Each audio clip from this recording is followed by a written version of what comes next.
Shalom.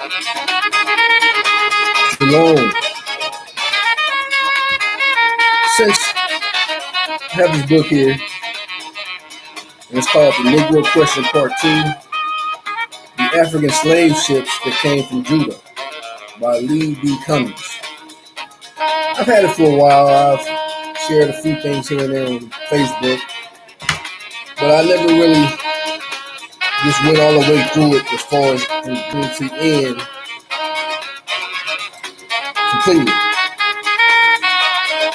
And since then, I've heard others in the Israelite community bring out information that possibly that the story was actually in reverse, coming from the Americas going to other places. But as I share each book, I'm going to go ahead and just read it from the author's perspective, see what they have to say, and see what you have to say based on the information that's provided. All right, let's go here. This is Lee B. Cummings.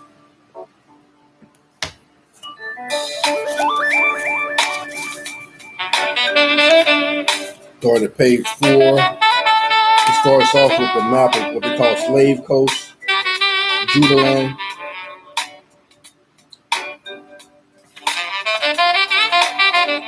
All right, let's see figure 2, Emmanuel Bowen's map of Africa, dated 1747. When the European powers carved up Africa, it was the custom of the European kings in those days to send out cartographer, map maker, to outline and pinpoint his holdings. There was a cartographer in 1747 who went by the name of Emmanuel Bowen. This man held the title of a royal cartographer for 2 European kings, King George II of England and King Louis XV of France.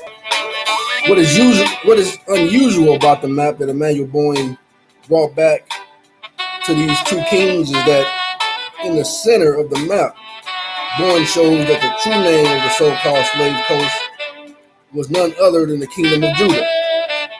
Judah was known for 4 different names at that time. Judah, Judah, Wida, Whidah, Kuda, if I pronounce it right, Kuda, Quidah, or Abir, Abier. What does this mean to those of us that have been in hot pursuit of the truth? It means we have the proof from the royal mapmaker himself that Judah was indeed listed among the inhabitants of Africa.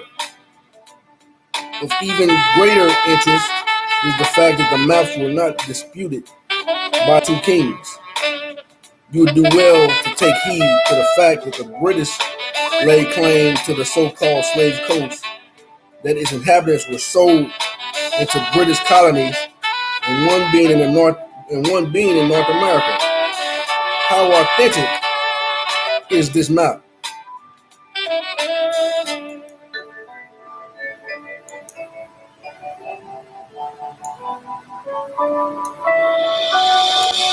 Okay. Northwestern University authentic map of West Africa. The University of Northwestern Evanston, Illinois, has this map in their inventory and listed as an authentic map of West Africa, 1747 by Emmanuel Bowen. Even to this day, there is a fort there called the Fort of Ajuda. If you pull up the information online or at Northwestern University, this is what you will see. Northwestern University Library Maps of Africa. Title, A New Accurate Map of Negro Land. Cartographer, Emmanuel Bowen, 1747. Size of the image, 35 by 43 cm. Place of publication, London. Subject, West Africa. Identification, Northwest University Library. Boston University A Cultural History of Atlantic World, John K. Thornton, Boston University, Cambridge University Press.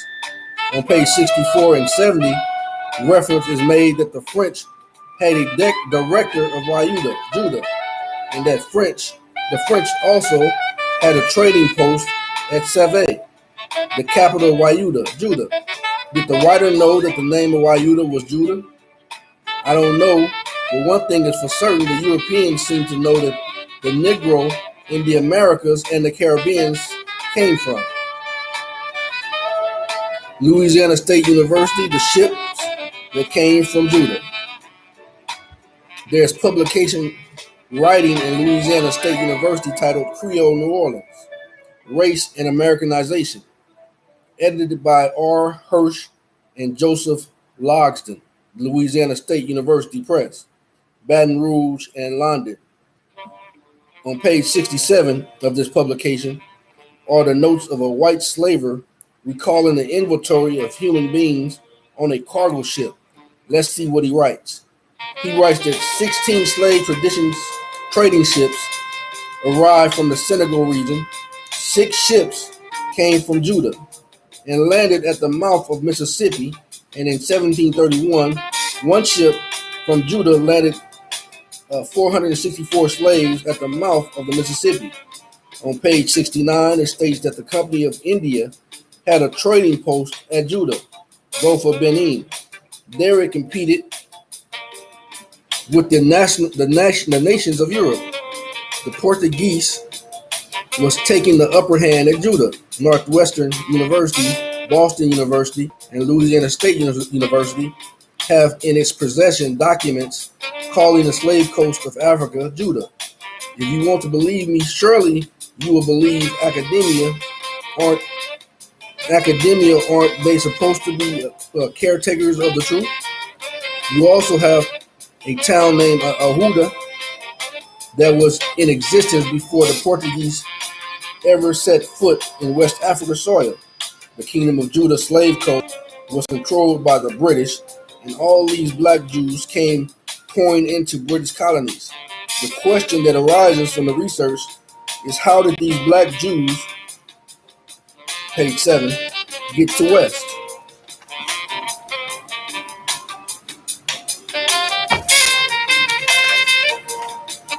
Africa, and when did they begin to arrive? The answer is hidden with Abraham of the Bible. Let's visit Abraham, chapter 2. Oh, Abraham, how could this be?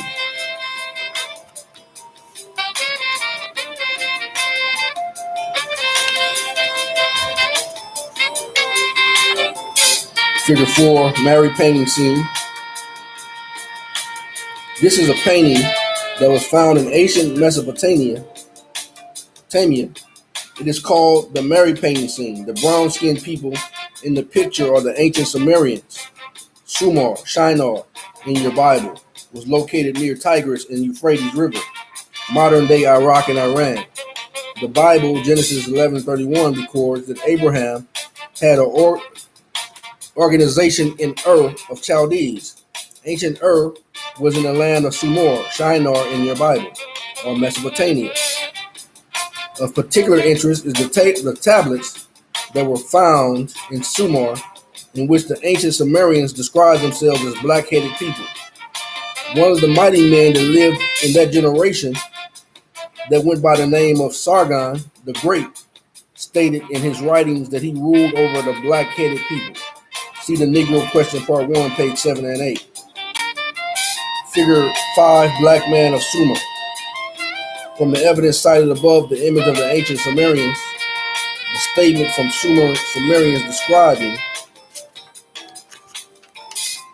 themselves as black, and the statement from Sargon the Great, one must include that the ancient people of Sumer or Ur were black people, making Abraham of the Bible a black man.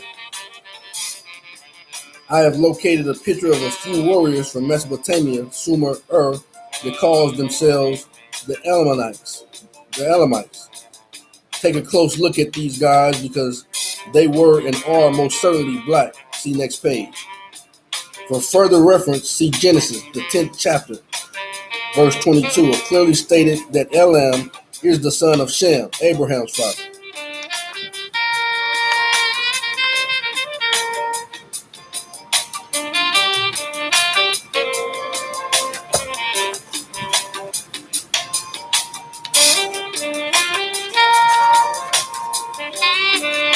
Page 12, figure 8, Sargon the Great Sumer.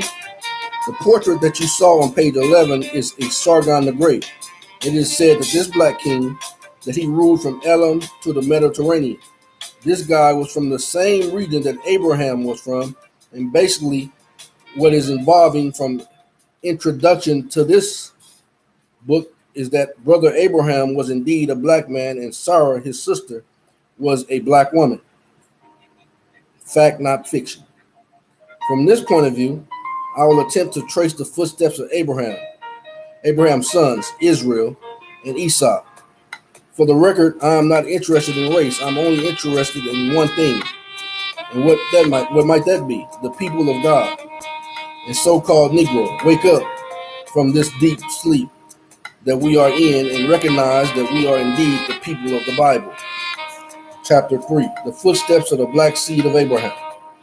In order to trace the seed of Abraham, I will have to use the Bible as reference. What is that big book sitting on Granny's table? The Bible is a history book of the creation and restoration of the earth after the war in heaven.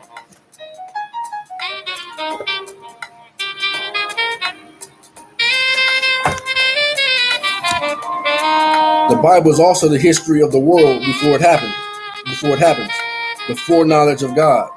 And lastly, the Bible is a record of the genealogy of the children of Israel, without which Israel could never find himself. Let's turn to the book of Chronicles in the King James Version of the Bible.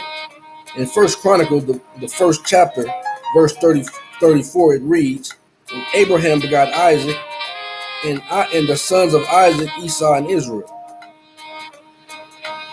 The son that we will use for the purpose of this book will be Israel. If you are a Bible reader, you already know that Israel's original name was Jacob. This is the lineage, the sons of Israel. In First Chronicles chapter 2, in verses 1, it reads, "These are the sons of Israel: Reuben, Simeon, Levi, Judah, Issachar, Zebulun, Dan, Joseph, Benjamin, Naphtali, Gad, and Asher."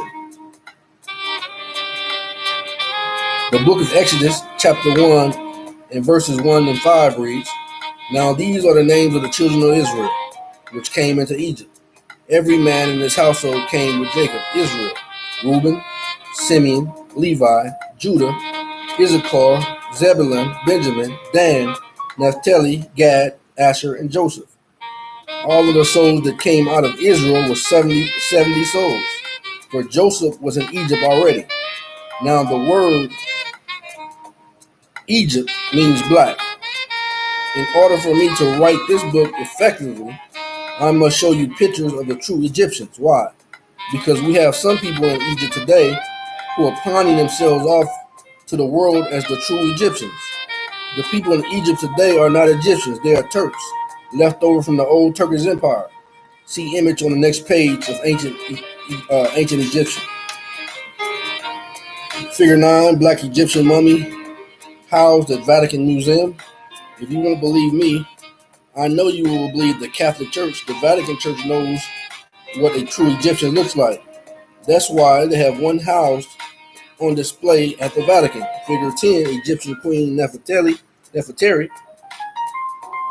And figure 11, last ethnic Egyptian president, Anwar Sadat.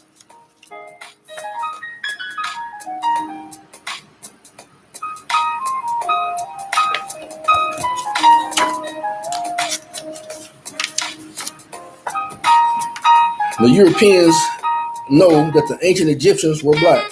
Why else would National Geographic do a front cover piece called "The Black Pharaohs of Egypt"?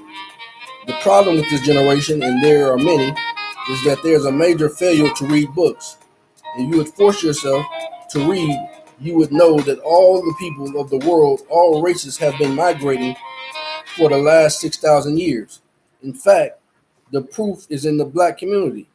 We are a people that was removed out of our land in 1619 and brought to the Americas and the Caribbean as captives, prisoners of war. And we have been here ever since. The European barbarians came out of the Caucasus Mountains in the 5th century AD and sacked the Roman Empire and began to dwell in old Roman territories. The barbarians, Angles, Jutes, and Saxons, modern day Britain, migrated to British Isles. They did not originate there. This is a historical fact. Now that I have established that the ancient Egyptians were a black people, let's run to Genesis and see if the seed of Israel had a lot of this blackness. Let me read that again. Now that I have established that the ancient Egyptians were a black people, let's run to Genesis and see if the seed of Israel had lost its blackness. In the 50th chapter of Genesis, verses 1 and 2, we see that Jacob, Israel, died. And in verse 7, it says, Joseph went up to bury his father, and with him went up all the servants of Pharaoh, and the elders of his house, and all the elders of the land of Egypt.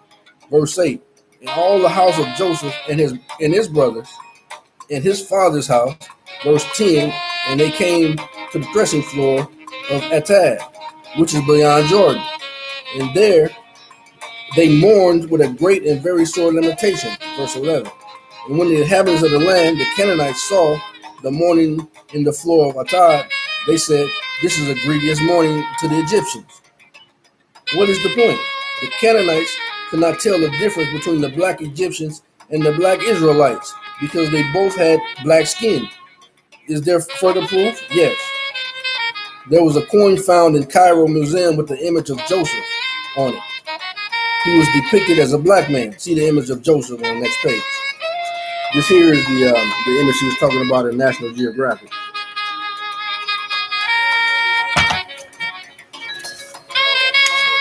This here is the image of Joseph.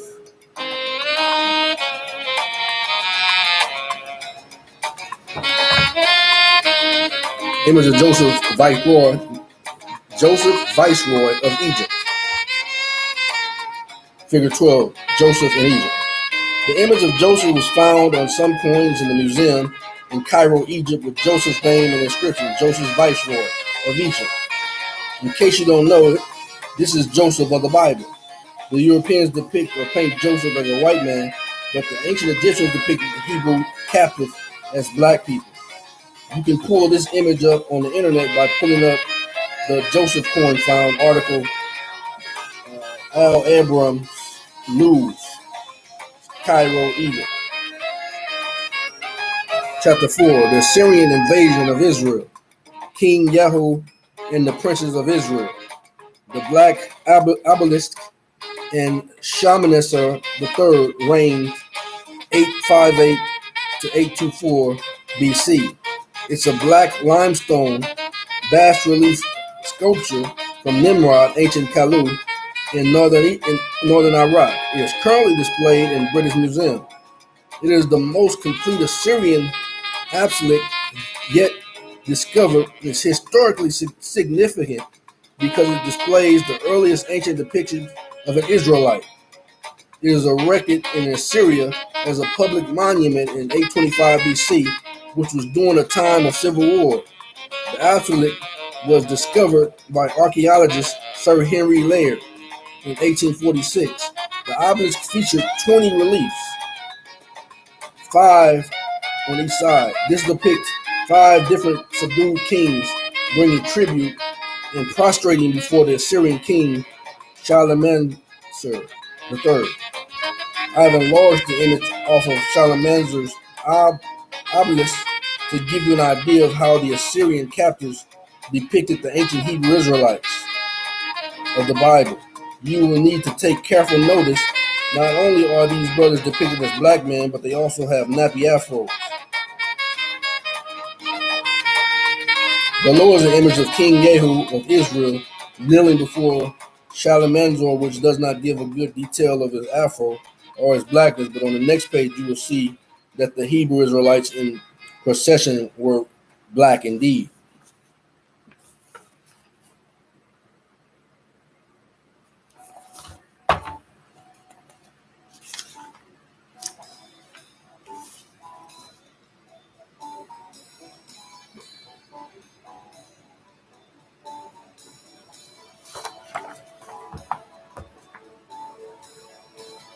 King Yahu of Israel leads a procession bringing tribute to Assyrian King Shalmaneser, 853 BC.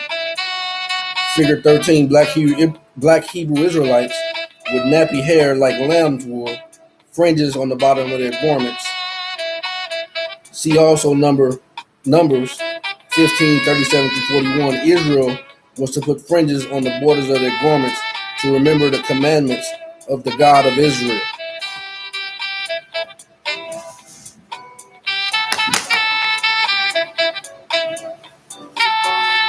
Figure 10. This is an enlarged image of the first black Hebrew Israelite on page 19. Shalmaneser, the third black obelisk, most likely a prince in Israel. Figure 14. This is an enlarged image of the third Hebrew Israelite, male on page 19. Shalmaneser's third black obelisk, most likely a prince in Israel.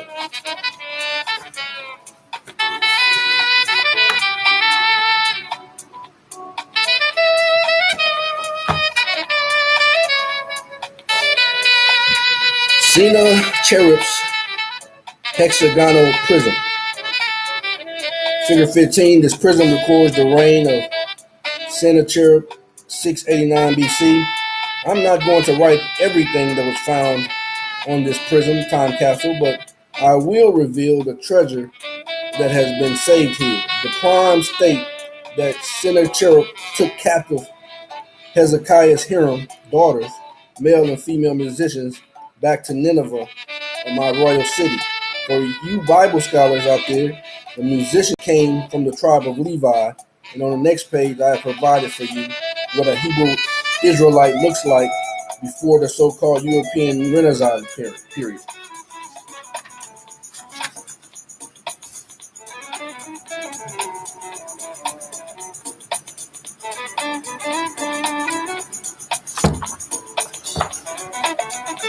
Siege of Lachish, Assyria, 2 Kings 18:4, can be found British and French Museum.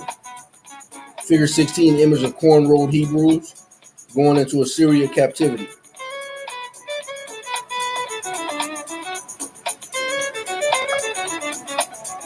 The image of the black Hebrew Israelites going into the Assyrian captivity is unmistakable.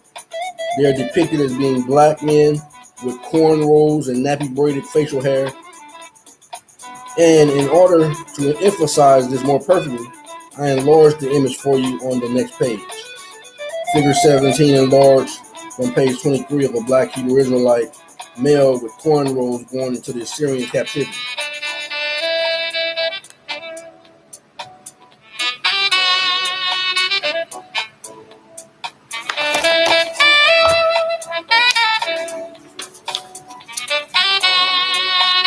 Page 18. This is an image of the black Hebrew Levite musicians that Sennacherib boasted on in his prison time capsule that he took captive back to Assyria. Sennacherib stated that he took the male and the female musicians.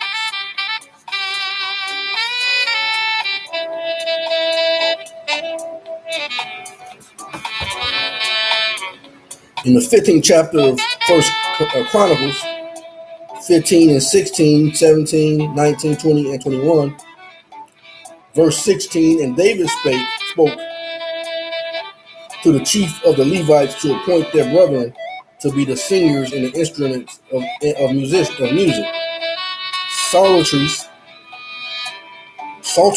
and harps and cymbals, sounding by lifting up the voice with joy. Verse 17, so the singers, Herman, Asaph, and Ethan were appointed to sound with cymbals of brass. Verse 20, and Zechariah with psalteries. Verse 21, and Mattithiah with harps. See 1 Chronicles 25, 1 through 6. for clarification. Open your eyes. Can't you see that these black Levite musicians indeed have in their hand the cymbals of brass, the psalteries, and the harp? I'm going to slow the image down for you by breaking the image into two so you can see the vision. Top image, corn-rolled Hebrew Israelite musicians. That's Asaph, Heman, Ethan, with cymbals and brass and fringes on their robes. Figure 19 bottom, corn-rolled Hebrew Israelite musician Zechariah with the psalteries, Mattathiah with the harp and fringes on the bottom of their garments. On the next page, I'm going to bring this image to a complete stop so that you can see the blackness of these Levite priests. It is unmistakable that these Levite priests are black men.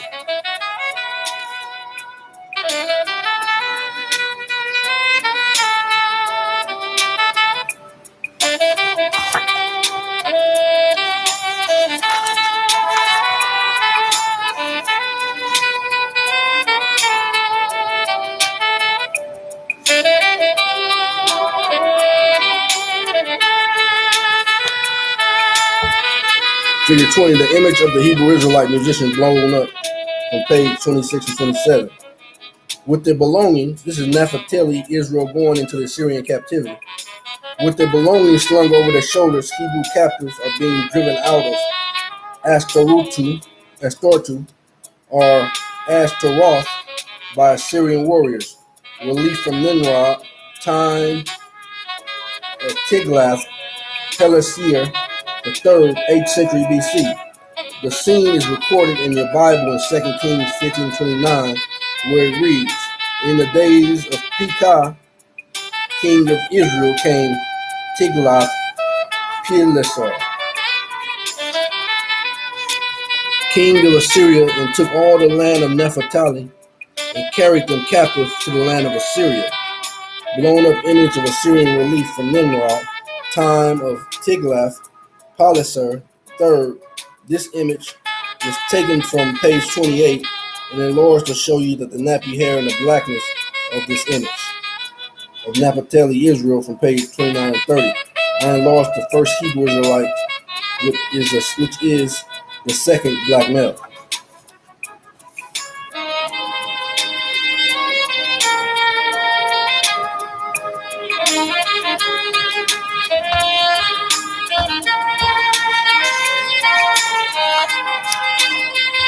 From left to right, you can see clearly that Naphtali Israel is depicted as a black man with nappy hair and nappy facial hair.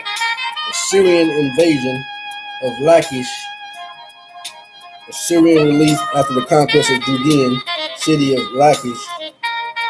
King Sennacherib sits on his throne as the ruler of Lachish, stands before him, and the citizens bow down to him.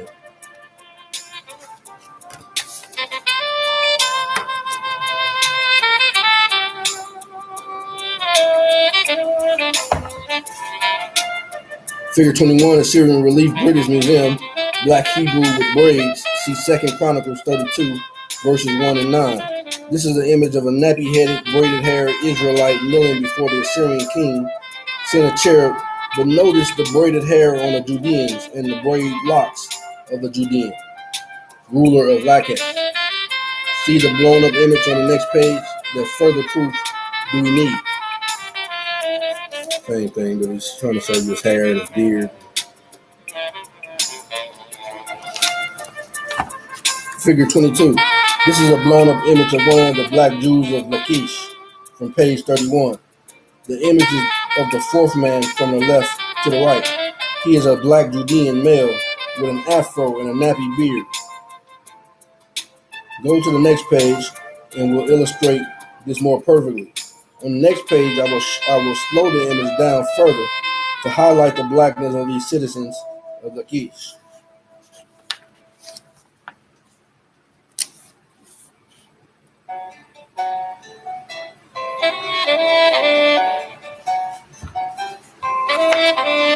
When I enlarge the image from page 32, further you can see that this Hebrew Israelite Judean is a black man with an afro and nappy facial hair. The image don't lie. It is the modern historian who has been found out to be a liar. These guys are printing lies, and the biggest liar in the United States is Hollywood and the History Channel. When the Assyrians would invade the land of Israel, the Hebrew Israelites would flee into Libya, Africa, or further proof that I write and say is not a lie. You must turn to the second chapter of Acts in your Bible and read what Peter says about the Israelites that came up to Jerusalem on the day of Pentecost. Peter is very explicit where these Israelites dwelt. Acts 2, 1, 5, and 8, verse 8, and how here we every man in our own tongue wherein we were born, verses 10, Persian and Pamphylia in Egypt, and in part of Libya about Cyrene. The Apostle Peter is stating right here in the book of Acts that some of the Jews present in Jerusalem on the day of Pentecost were born in Libya, Africa. So how can I dispute that? In fact, Acts, the 13th chapter, in verse 1 supports Peter's allegation. See Acts 13 and 1. Now, there were in the church that was at Antioch certain prophets and teachers, as Barnabas and Simeon, that was Niger, and Lucius of Cyrene.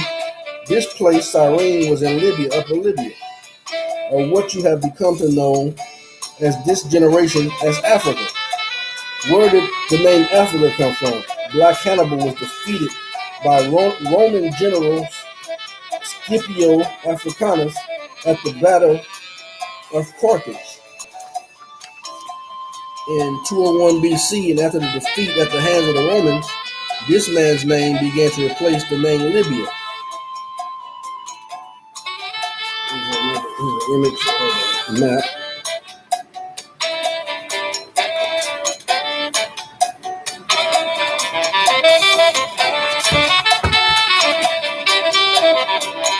This would mean that the black man in America is neither African nor American. So then, what are you? If you take a very close look at the map, you will see that Lower Libya is below the Sahara Desert, close to Ethiopia. Upper Libya was what Peter called Cyrene. You can find that conversation in the second chapter of Acts. All the land below Libya, Lower, is where Judah fled. Chapter 5, the Babylonian invasion of Judah, 609 to 586 BC. The Babylonians came in contact with Judah around 609 BC, according to the Bible. 2 Kings 2:24 and 1 and 3, but didn't invade the country until 606 BC. How am I sure of this? The prophet Jeremiah stated that Babylonian captivity will last 70 years. Jeremiah 25, 1 through 12, and history states that Babylonian captivity ended in the rise of Cyrus, Medo-Persia, the Great, in 539 BC. Now that you have the exact date that Cyrus began to reign, you subtract 539 from 609, and you'll get 70 years. The Bible itself contains a passage of scripture that tells the world where the Hebrew fled to one. The Bible itself contains a passage of scripture that tells the world where the Hebrews fled to on the arrival of Nebuchadnezzar and his Chaldean army. See Jeremiah 43, 1 and 7, verse 6. Even men and women and children and the king's daughters and every person that Nebuzaradan, the captain of the guard, had left with Gedaliah, the son of Ahikam, the son of Shaphan, and Jeremiah the prophet, and Baruch, the son of Neriah, verse 7. So they came into the land of Egypt. For your own understanding, you need to read 42nd, 43rd, and 44th chapter of Jeremiah. Jeremiah 44 and 1, the word that came to Jeremiah concerning all the Jews which dwell in the land of Egypt, Africa, and Tephanes, which dwell in Patros. It is of extreme importance that you will make a note that the Judeans fled into Egypt, Africa, taking Jeremiah the prophet and the seed of David with them for fear of Nebuchadnezzar. In case you did not know it, Egypt is in Africa, Libya, and so is Patros. See Isaiah, the 11th chapter, verses 11, and it shall come to pass in the day that the Lord shall set his hand again the second time to recover the remnant of his people, which shall be left from Assyria, Egypt, Pathros, Cush, Ethiopia, Shinar, Sumar, and Hamath. All of these nations that the Lord says he is going to gather Israel from is in Africa, Libya, and our black people. 70 AD, Romans destroyed Jerusalem.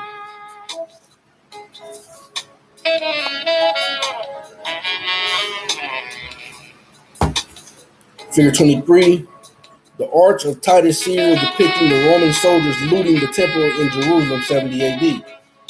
This image portrays the Roman soldiers stealing all of the temple worship items out of the temple in Jerusalem in the year 70 AD. Since you bought this book, I will leave you with a gem. The Roman soldiers walked away with something more precious than gold and silver.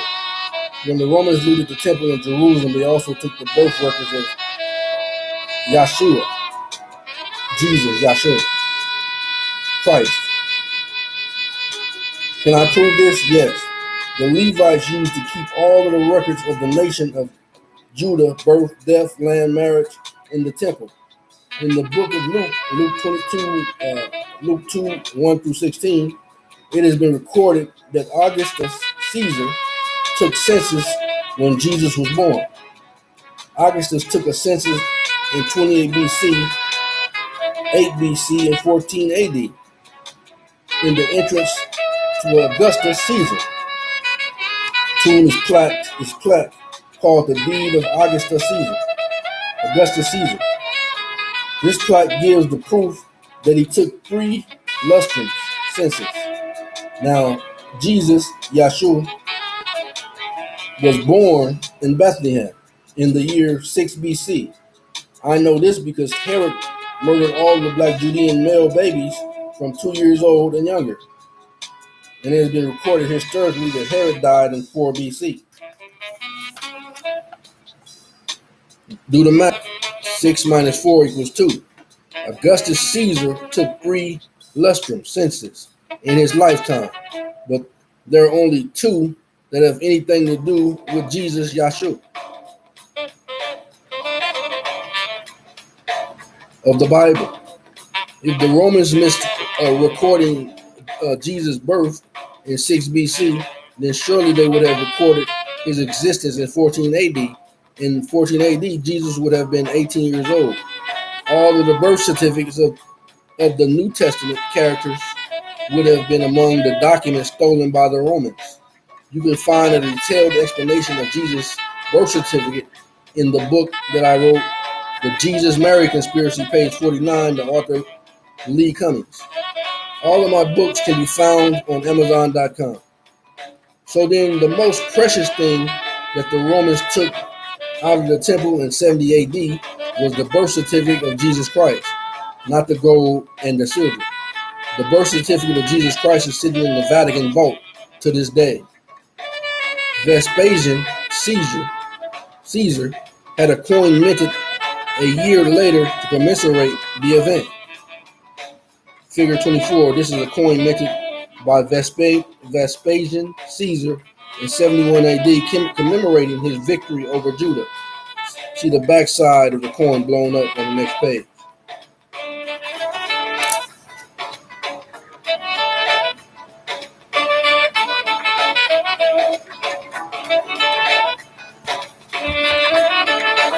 Image on the back coin minted by Vespasian Caesar. Figure 25, is this Simon Bar Gloria, Israel, 70 AD? This image is a black Judean on the back of the coin minted by Vespasian Caesar on page 38. Although the resolution is horrible, it is best that I can do. So we have to work with it. This Judean is shown to have black hair, black skin, black nose, big back, black lips. I know from the writing of Josephus, the Hebrew Israelite historian, that one Simon Bar Goria was a Judean rebel leader captured alive by Vespasian Caesar and brought back to Rome, where he and other Hebrews were paraded before the Roman people. History records this Simon Bar Goria, Israel, was last and then either choked to death or beheaded.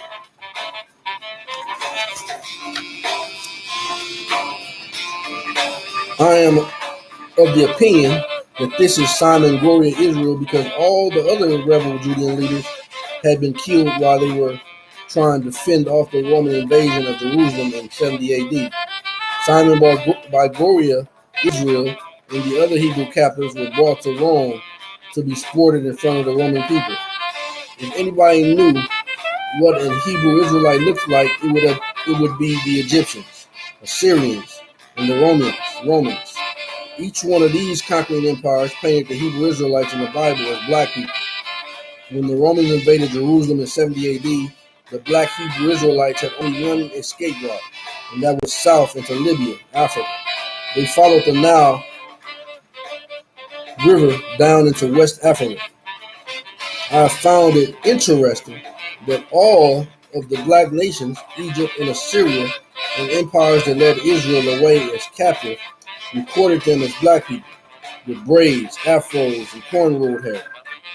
The white captors, the British, French, Portuguese, Dutch, Spanish, and Catholic Church tried to paint the Hebrews white. If it had not been for the interest of these images that I have been blessed to share with you, it would have been practically impossible to find. Chapter 6, the Black Arab invasion of Jerusalem. Portrait of an Arab, Horace Vernet, 1789 to 1863. The true Arabs were always understood to be black people. In fact, the black Arabs were depicted as such up until the invasion of Arabia by the Ottoman Turk Empire. This image was painted by Horace Vernet.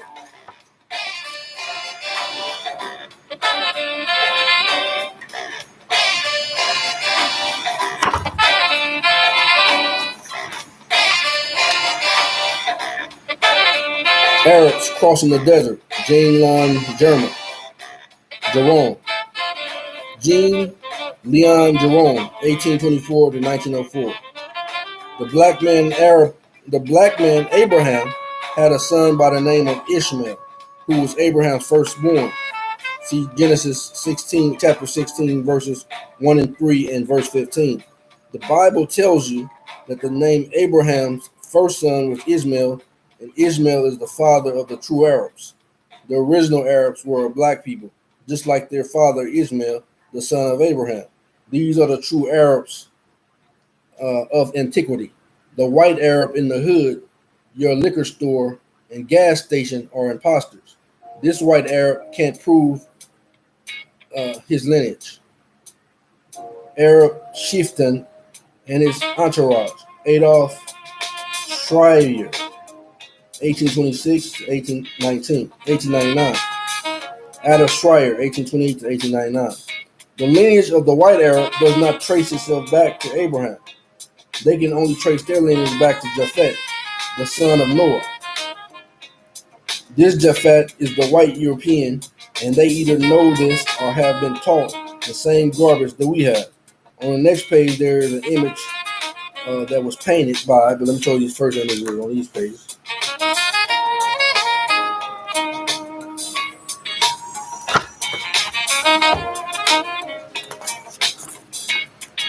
Adolf Schreier, titled The Pursuit, where the Arabs of Arabia are still being represented as black people. Figure 26, the black son of Ishmael, the Arabs of yesterday. The Arab Prince Rudolph Ernest, 1854 to 1932. You can see, based on the date listed at the bottom of this image, that the timeline for the blackness of the Arabians has now shifted to the 20th century. Ishmael, the true black Arabian, is being represented as a black man for at least 200.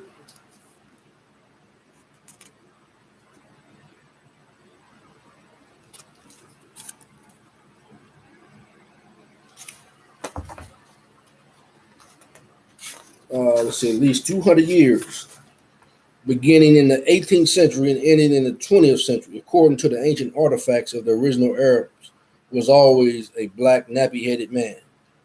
Black Arab with cornrows. Figure 27 stone panel from North Palace of Ashurbanipal. Ashurbanipal, okay, 645 BC. The son of Ismail has always been black, and history hasn't forgotten it. We have. I have blown this image up on the next page so you can get a detailed view of the blackness of the black Arab. Page 28. This is an image of ancient black Arab from 645 BC.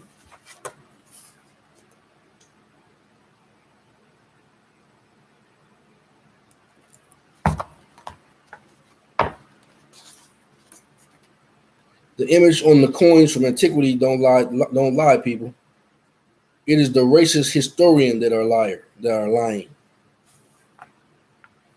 Lantern slide showing Persian posing, photographed by Jean Sir Percy Molesworth Sykes, circa 1900. Thank God for technology, camera, because this generation may never have known the truth. Who are these white Arabs in Arabia today, and what happened? I will tell you what happened. It's called the Ottoman Turk Empire. Ottoman Turks. Figure 29, Selim 1. The Ottoman Turks invaded Egypt, Syria, Palestine, and all of Arabia, bringing them under Turkish control in 1517 AD. In the years of 1534 and 1535, he invaded and annexed Iran and Iraq. This is the beginning of the whitening of Arabia. This Selim I conquered all of what you have come to know as Middle East, and then proceeded to migrate his Turkish subjects to that region of the world. The people that inhabited Arabia were black people until the coming of Ottoman Turk Empire.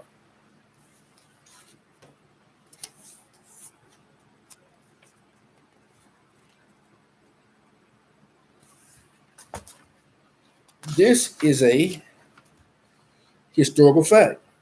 The white Turks pushed the black Arabians, Abraham seed, out of Arabia, and for some inexplicable reason, they started to think that they were really the black people who they displaced.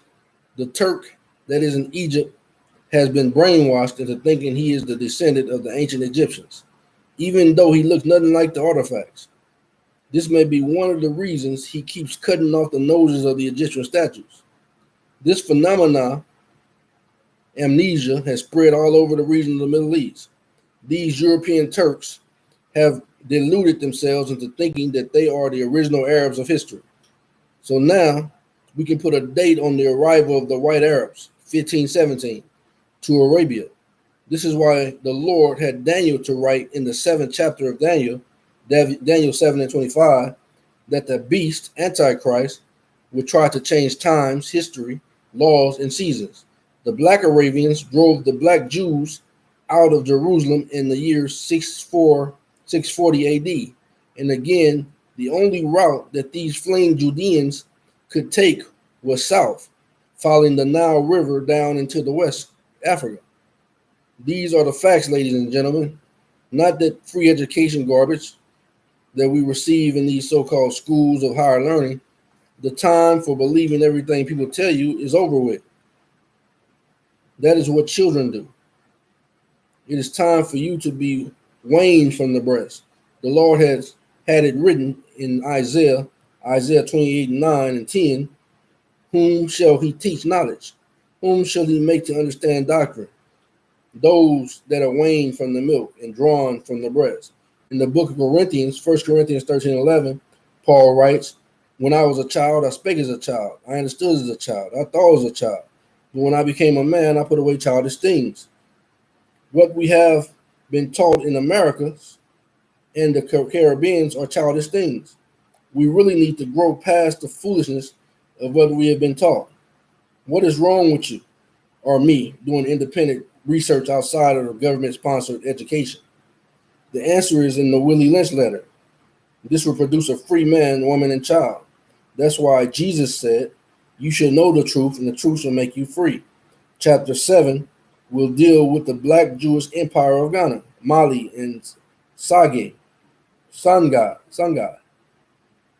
Ghana, Mali, and Sangai. Chapter 7, a Black Jewish Empire of the West, Africa, Ghana, 700 to 1235 AD. You cannot bring up the discussion of the Empire of Ghana without mentioning the Great Bantu migration, 60 million people, that took place in Western, Southern, and Eastern Africa from 300 AD to 1500 AD. Bantu was once the language which was spoken from Ghana to South Africa. Bantu was spoken in Ghana, Ashanti, Levite, Limba, Levite, Kingdom of Judah, Slave Coast, Congo, Zimbabwe. And so it was the 60 million Bantu Hebrew Israelites speaking people for over 1500-year period flooded West Africa. Why would all of these people flee to West Africa? Some fled the Assyrian invasion of Israel in 722 BC. Some fled to Babylonian invasion of Israel in 606 BC. Some fled the Roman invasion of Israel in 70 AD. Some fled the Black Arab invasion of Israel in 640 AD. Is there any proof of this? Of course there is. Let's examine the proof that's on the ground. Bantu Hebrew names. There is a town in Congo called Congola. The prefix Con in Hebrew means settled in, and the suffix Gola means exile. Put the two Hebrew words together and you get settled in exile. Let's look at Bantu word Bar Congo, which means girded sons. In Hebrew, the word is spelled Bar Congo, which means girded sons. Coincidence? Did you know that the word Guyana is derived from the word Ghana, the word Ghana, which means warrior king? Let's look at a few more Bantu words. Let's look at the word son in Bantu. The word son is spelled Bana. In Hebrew, the word is spelled bin. The word water in Bantu is spelled Mayi, and in Hebrew it is spelled Mayim. The word thanks or praise in Bantu is spelled Tandu, Mantando. In Hebrew, the word is spelled Tanda.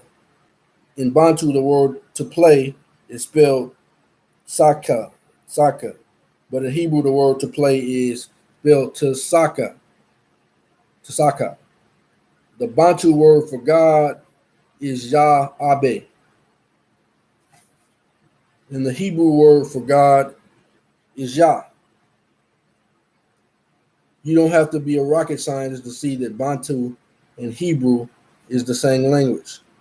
As far as Ghana is concerned, let's hear the testimony of an author of the Middle Ages known as Edrisi, found in Hebrewisms of West Africa, page 234. He writes, speaking of Lamnin, when slaves were dragged into captivity by the inhabitants of Ghana. Tarkor states that there were only 2 towns in this district, which he's placed to the south of the Kingdom of Ghana, and adds, according to what the people in this country report, the inhabitants are Jews. Haji El Egwati, writing in 1242, adds this testimony. There is a race of people in Tugurt called Medjaria, which occupy one separate quarter of the town. They were Jews in former time, but to escape death with which they were menaced by the natives, they made profession to Islam. Let me play the game of intrigue. Were there any towns or rivers in southern states where these Bantu-speaking people were enslaved? According to the research done by Joseph E. Holloway, his book, The African Heritage of American English, on page 107, He lists Bantu placement names in read that again. Place names in 9 southern states: in Alabama, 28, Georgia, 18, Florida, 31, Mississippi, 14, North Carolina, 26, South Carolina, 104, and Virginia, 26, Louisiana, and Texas. It appears that language the white kidnappers forbade the Hebrew captives to speak was Bantu Hebrew. The name Ghana is not the name of a country. The name Ghana was the title of the king held. In the book, Hebrewism of West Africa, Joseph J. Williams writes that Za el Yemeni came to Kuka about 300 AD, an ancient abode of the Songhai tribe. He established a line of kings known as the Zadija or the Dia dynasty. This founder of the first Sundanic dynasty in Western Africa was a black Jew. Za established his capital at Goa on the eastern Upper Nile River. Concerning Islam in Ghana, it is a known fact that Islam penetrated into Sudan, but the rulers of Ghana didn't accept Islam as one of their state religions. Gayo, the capital of Ghana, was separated in 2 cities. The first one was a resident of the king. This city has a fortress, and the second city contained 12 mosques in which the Mohammedan merchants could settle and wait until they transacted their business. This quote was taken from the book, From Babylon to Timbuktu, page 94, author Rudolph Windsor. It is becoming very obvious with the preliminary information that Ghana was indeed a black Jewish kingdom.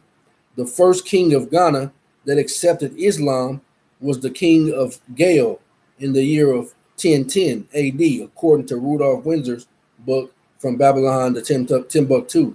This is the truth that is being withheld from the Hebrew spread out in the Americas and the Caribbeans. Everybody knows that you are Israel. If you tell them you are a Hebrew Israelite, they will agree with you. They will never volunteer the information. Mali Empire, 1200 to 1500 AD. As you can see, the Empire of Mali grew alongside of the Empire of Ghana, and don't forget they also spoke Bantu. Mali was a Jewish kingdom that was ruled by Mansa Musa, the king of Mali, where is the Windward Coast, Wheat Coast, Tooth Coast, Gold Coast, or Slave Coast.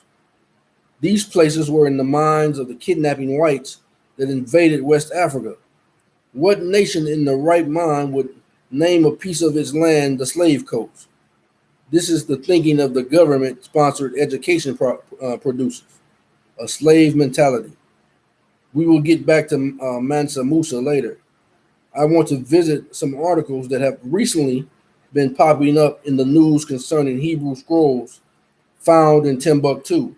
Mansa Musa, king of Mali, the figure 30 richest men in the world in the 14th century.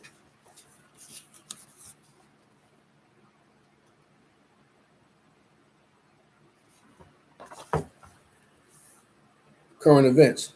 I have in my possession an article. You can Google this article on the internet, titled The Elusive Libraries of Timbuktu. This article describes the personal library of one Diadi Hayadara.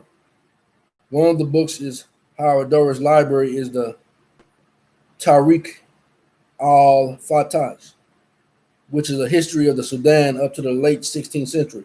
Many of the manuscripts are written in Hebrew Bantu. That's right, Hebrew. There's another article that should interest you called Islamists in Mali, Torch Library of Ancient Manuscripts, dated 7/3/213. The article states that over 3,000 ancient manuscripts of Timbuktu have been destroyed, and at least one of the ancient manuscripts was written in Hebrew. The solution to this problem is simple. They are finding Hebrew manuscripts in the ancient abode of the kingdom of Judah, because the people that were sold into the Americas and Caribbeans were Hebrew Israelites who spoke and wrote Hebrew, plain and simple. The evidence on the ground is starting to become overwhelming. Current events map count. Figure 31. The map is dated to 1215 AD. I haven't forgotten about Mansa Musa. Mansa Musa was a devout Muslim, and it was said of him that he was the enemy of all Jews. Mansa Musa expelled all Jews from Timbuktu and penalized any Berber who did business with them. The only way he could expel all Jews is that they would have to have resided there in the first place.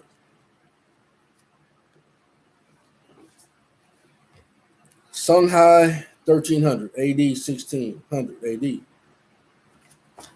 Few maps.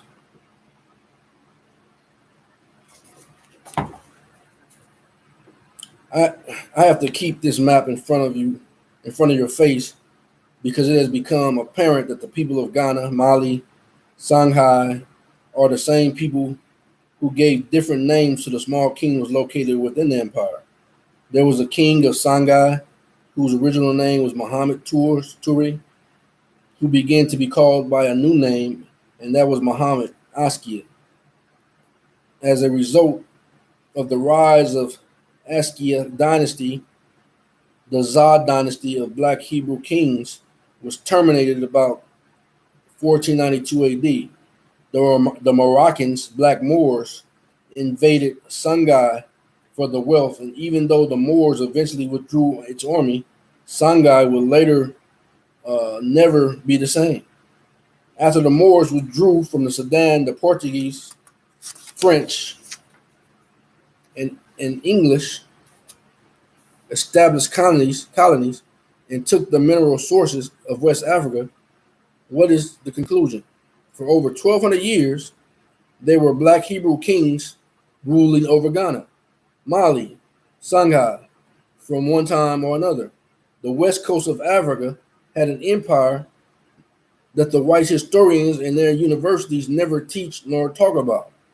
This would mean that the children of this North America slave trade are none other than the children of the empire. Now that we have placed the children of Israel on the west coast of Africa, I would like to deviate from the subject briefly to give you some insight into the origin of the so-called white race. If you want to go directly to the stocking of the European colonies, chapter 11, page 105, and come back to this chapter later, the stocking of the European colonies will show you that part of Africa, the Portuguese, Spanish, Dutch, French, Germans, and English stole or bought their captives from. It will then proceed to show you what part of America and Caribbean that these helpless people were sent to. This next chapter, a brief history of the white race, will show you where the oldest white mummies were found, where white people actually came from, the black kings of Europe, the black popes, black knights, and black race war of Europe. Chapter 8, a brief history of the white race, Mesopotamia. Who are these people in the world today who call themselves Europeans or white people? Are they a different race of people? Did they have their origins in the Caucasus Mountains? Are they indeed a superior race of people? These are a few of the questions that I will gloss over, meaning you will have to wait on my book that details with the history of white people. The only history book that gives the origins of the European is the Bible. So I must take you to the 10th chapter of Genesis, verses 1. Now these are the generations of the sons of Noah, Shem, Ham, and Japheth. Verse 2. The sons of Japheth, Gomer, Magog, Madai, Javan, Tubal, Meshech, and Tyrus. Verse 5. By these were the isles of the Gentiles divided in their lands, everyone after his tongue, after their families in their nations. Gomer is the father of the Germans, and Magog is the father of the Russians. Madai is the father of the Medes, and Javan is the father of the Greeks. Tubal and Meshach is the father of the Muscovites or Russians. The Gentiles, white or Europeans, did not have their origin in the Caucasus Mountains of Europe.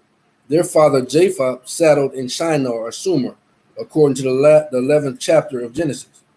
The 11th chapter of Genesis, verses 1 through 7, verse 1, and the whole earth was one language of one speech.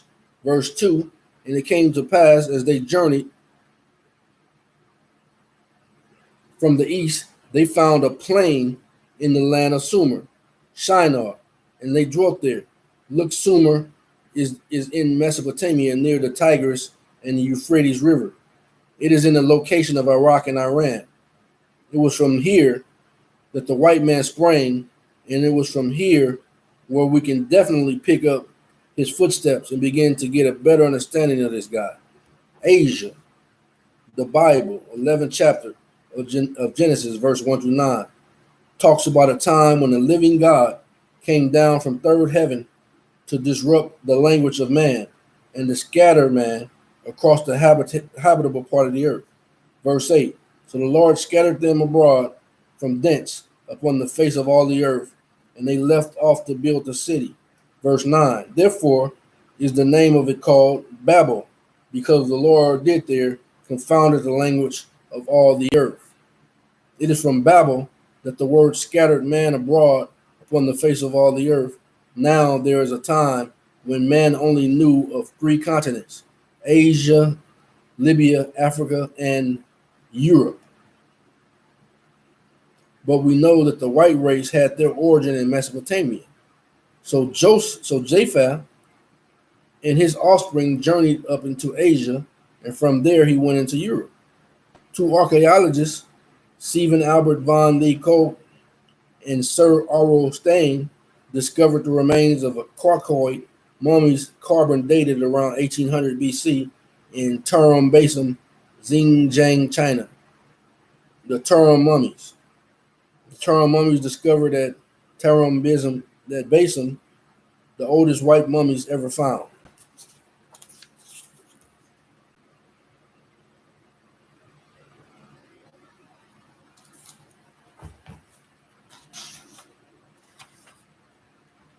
And the date that carbon dated gave these mummies, 1800 BC, confirms the Bible time frame when man was scattered in the earth at the Tower of Babel. You have to remember, the further away you get away from Babylon, epic center, the dates will begin to decline, plus travel of those days was like getting a letter from the U.S. Postal Service. The carbon dating 1800 BC comes within 443 years, 2243 BC, of the date that Bible gives for scattering of the sons of Noah in the 11th chapter of Genesis. Bible alone count. Creation of Adam, 4000 BC. Adam was 130 years when Seth was born, Genesis 5 and 3. Seth was 105 when Enos was born, Genesis 5 and 6. Enos was 90 when Canaan was born, Genesis 5 and 9. Canaan was 70 when Mahalalel was born. Genesis 5 and 12. Mahalalel was 65 when Jared was born, Genesis 5 and 15. Jared was 162 when Enoch was born, Genesis 5 and 18. Enoch was 65 when Methuselah was born, Genesis 5 and 21. Methuselah was 187 when Lamech was born, Genesis 5 and 25. Lamech was 182 when Noah was born, Genesis 5 and 28. Noah was 500 when Ham, Shem, and Japheth was born, Genesis 5 and 32. Noah, 600 flood on earth. They said this, the year of the flood, 2344 BC. Methuselah died the year of the flood. Notable. These men below were born after the flood. Aphoraxac, I can't pronounce it. Aphorzad, born 2 years after the flood, Genesis 11 and 10. Aphorzad was 35 when Salah born, Genesis 11 and 12. Salah was 30 when Eber was born, Genesis 11 and 14. Eber was 34 when Peleg was born, Genesis 11:16. Earth divided Peleg days, 2243 BC.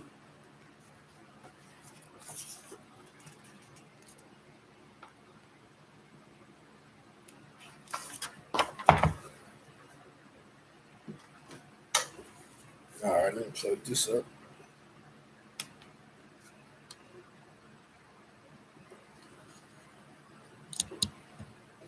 All right.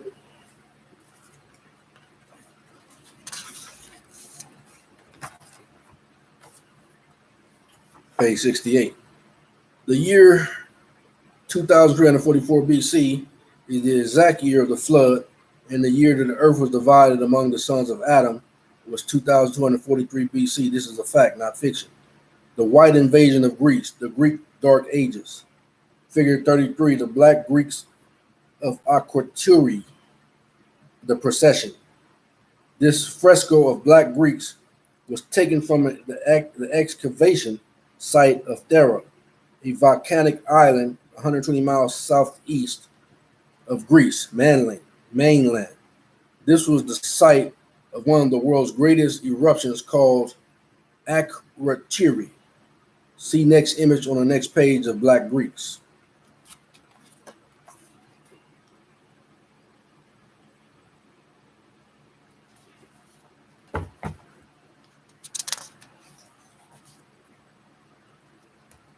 Akrotiri fresco. These were the images that emerged from the excavated site of Akrotiri, and as you can see, these people were Black Greeks.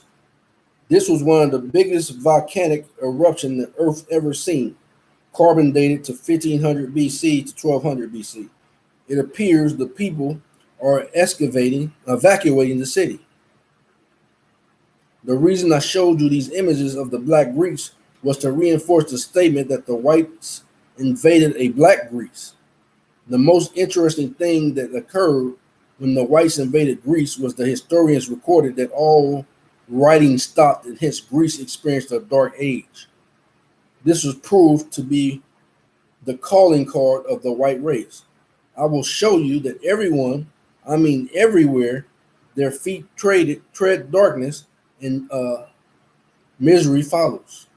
Read that again. This will prove to be the calling card of the white race. It will show you that everywhere, I mean everywhere, their feet tread darkness and misery follows. If you will allow me to break for a second, I did a video called the what did I say?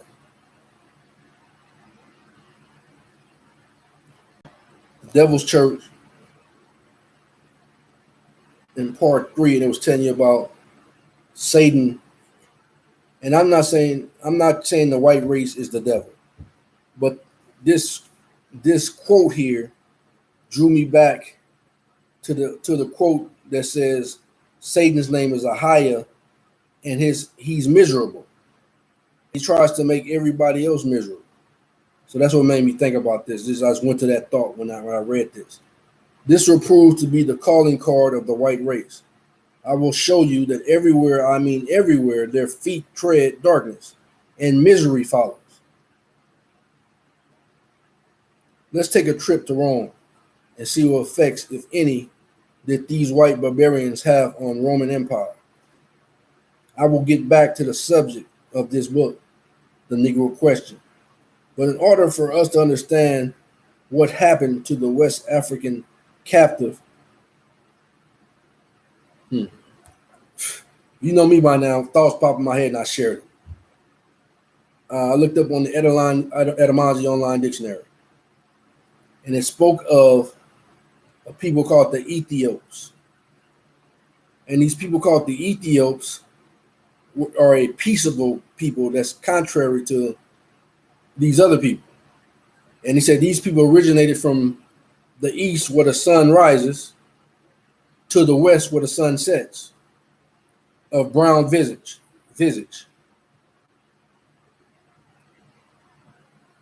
And then the scripture says,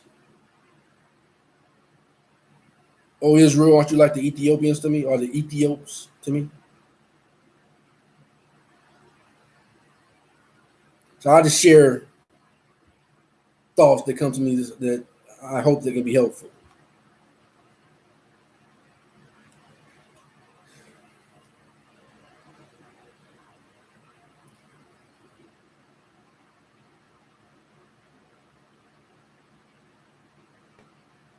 It's important to try to get a handle on these white Europeans for the sake of understanding why they have taken the attitude towards the colored people of the earth, the colored peoples of the earth.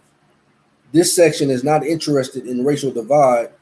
This section has been inserted in this book to validate the claims that I make. The White Invasion of Black Rome, the Roman Dark Ages, page 72. The European barbarians were the Angles, Saxons, Jutes, Goths, Visigoths, Vandals, Lombards, and Ostrogoths.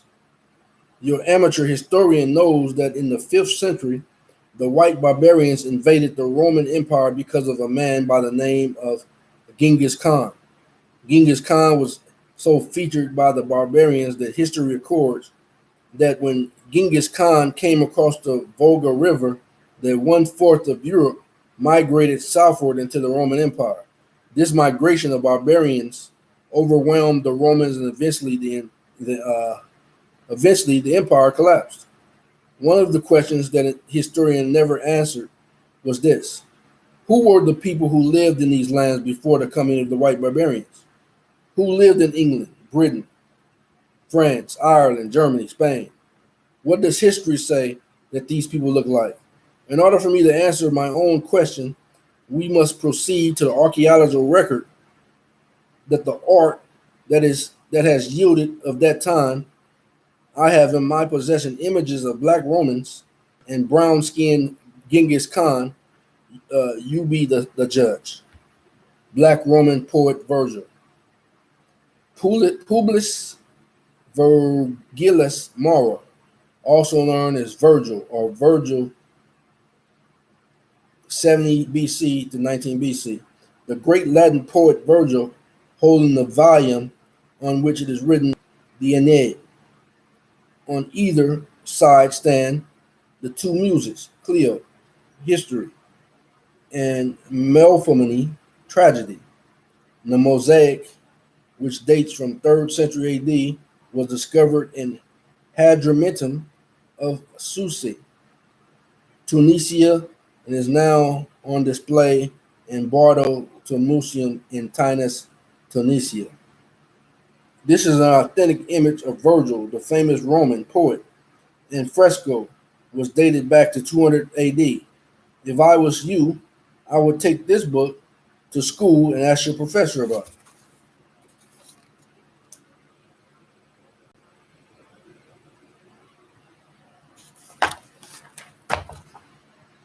That's a so-called Black Roman. These images ask them, why haven't you never been exposed to them, and see what he says. Roman citizens.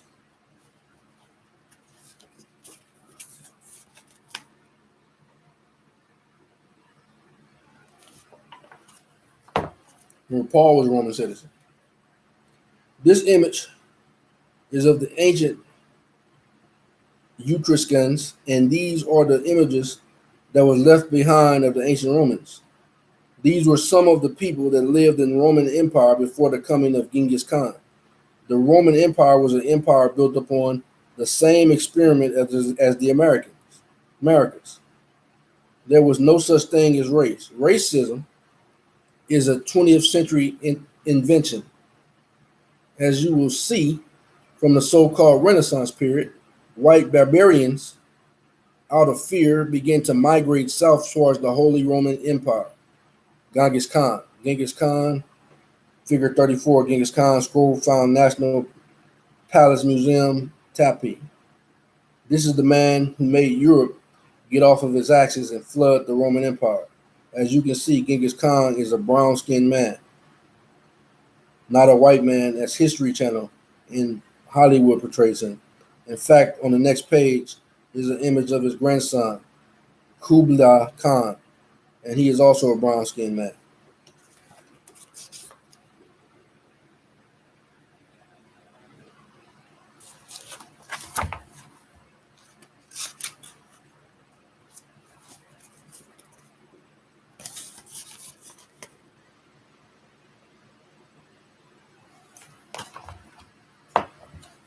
The reason that it is important that we push for a rewriting of ancient world history, in fact, this book is rewriting of the world history according to the facts.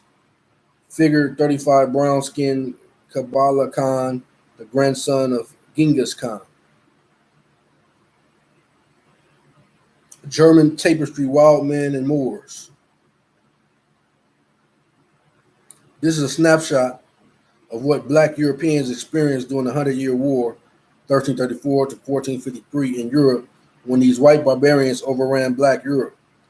You think that this is an image is deep? Keep reading and you will really freak out.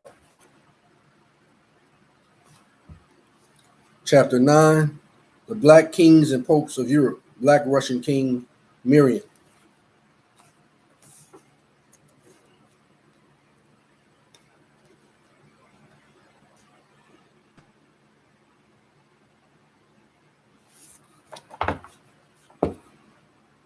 Miriam III was a king of Kartli, modern Georgia,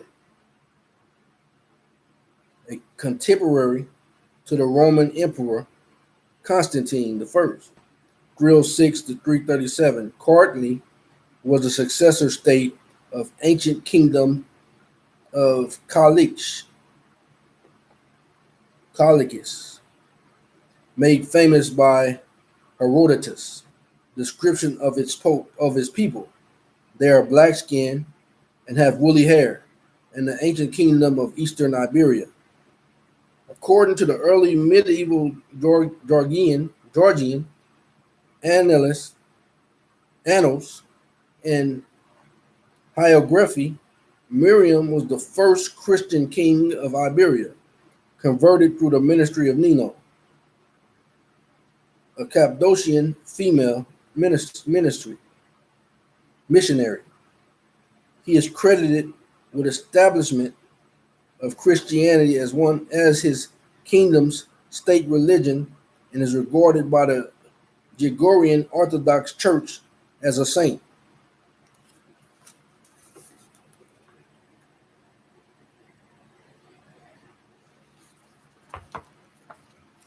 Black Hungarian King Bela. King Bela on the right from Mongols. The Mongols in Hungary, 1241. Sectional National Library, Budapest, follows 6-3 recto. Let me see. The picture of it is a 19th century reproduction from Chronicum Pictum in Hungary's National Library. Painting of Emperor Alex I from a Greek manuscript in the Vatican Library.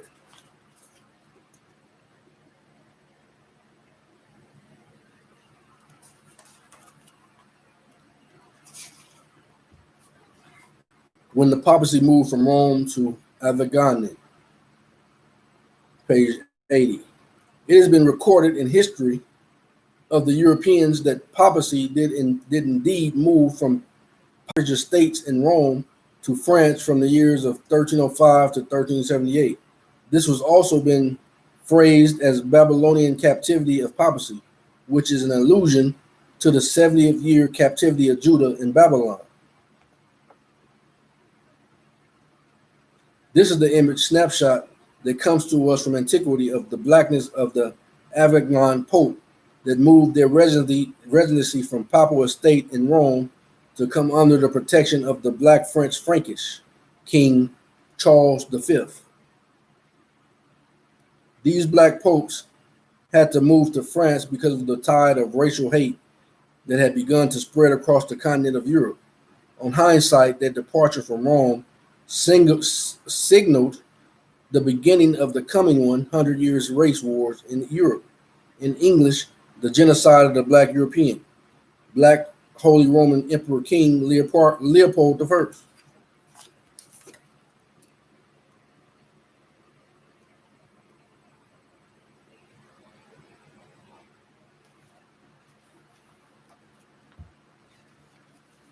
Holy Roman Emperor Leopold I, 1640 to 1705. Figure 37, coin depicting Leopold. This is the image of King Leopold I, who just so happened to be a Black Holy Roman German Emperor. I know these images can be a little disconcerting, but these images had their origination in Europe. In fact, Habsburg House is the house that is the next Holy Roman Emperor will come out of. The most interesting point that I would like to make is that Habsburg of Europe are now white. How did that happen?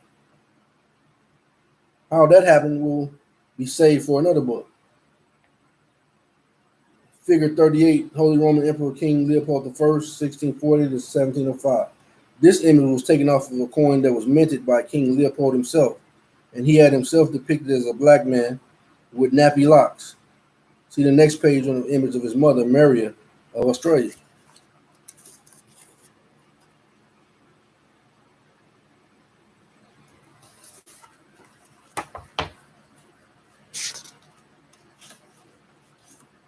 Figure 39, Maria Habsburg of Australia, 1528 to 1603.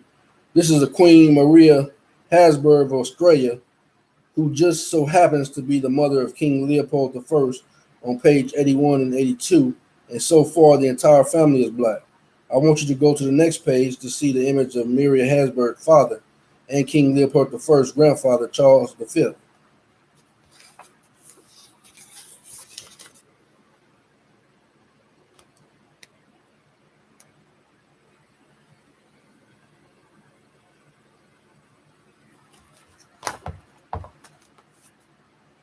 A panel from the painting in the Larco Museum of Lima, Peru, depicting Inca emperors. Depicting Inca emperors. Wow. See how once all these stories get to become told, how the stories from the Far East to the Far West all come together. And now we're already talking about emperors of the Inca emperors. That's why that story when he was talking about the Ethiops, that's what they called us as well, being a righteous people, being a peaceful people, started from the place where the sun rises all the way to the place where the sun sets. Once you start to get more information and more information is plugged into the storyline, you begin to see that we're everywhere.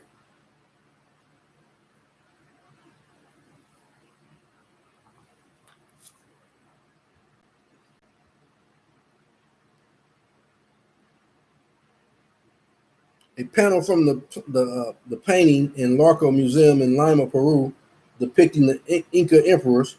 This panel shows the last seven and the subsequent first European emperor of the Inca, Holy Roman Emperor Charles V, Charles Quinto, as the fifth Inca. The painting can be dated circa 1800s because the last two entries are Carlos Tercera, Charles III, as the 24th Inca Emperor, Carlos Quinto, Charles the Fourth, House of Bourbon, as the 25th Inca Emperor, Charles the Fourth reign as King of Spain from, looks like these, I can't really see what they're saying, until March 19th, 1808, abdicated in favor of his son, Fernando VII.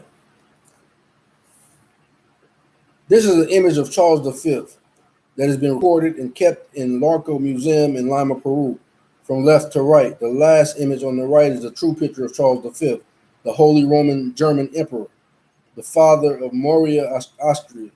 He is depicted as a black man. I've enlarged his image on the next page so that you can see the blackness of this king. I want to make this plain to you, the reader. History is repeat with white men and women who risked life and limb to help the so-called Negro. Abraham Lincoln, John Brown, and John Kennedy, Bobby Kennedy, and those whites who helped with Underground Railroad, to name a few. We are grateful to you, Europeans, who believe in righteousness and the truth. Figure 40. This is an image of Charles V, taken from painting in Lima, Peru museum, being depicted as a black king. This is the grandfather of King Leopold I and the father of Queen Maria Habsburg of Australia. The entire family is black. Need I further proof? King Charlemagne, Black Holy Roman Emperor. Charlemagne.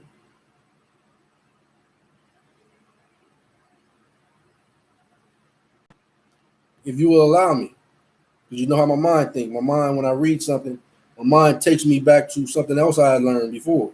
So that's how my mind, it runs like that.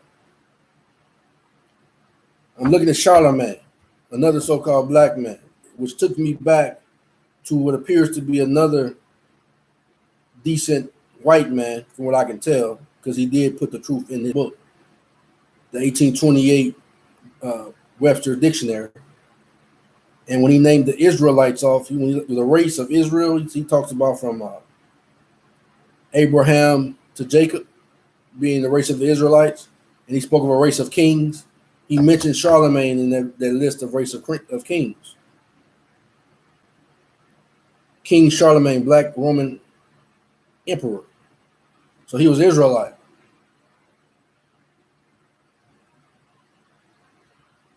Charlemagne, Carthaginian Chesic Republic. Charlemagne, Carlos Magnus, meaning Charles the Great, 742 to 814, was king of the Franks from 786 and emperor of the Romans from 800 to his death in 1814. This portrait of Charlemagne comes to you from Karlstein Castle in the Czech Republic. It appears that the brother of Eastern Europe had no problem with the truth concerning black emperors. The symbol on this shield is the symbol, the two black eagles of the Black Holy Roman German Empire of Europe. This is a fact, not fiction. The only fiction is in our modern day history books. The real history of the Europe is a black history. After the Renaissance period in Europe, everything that was black became white, including the symbol of the Habsburg Empire. The eagle is now painted white instead of black.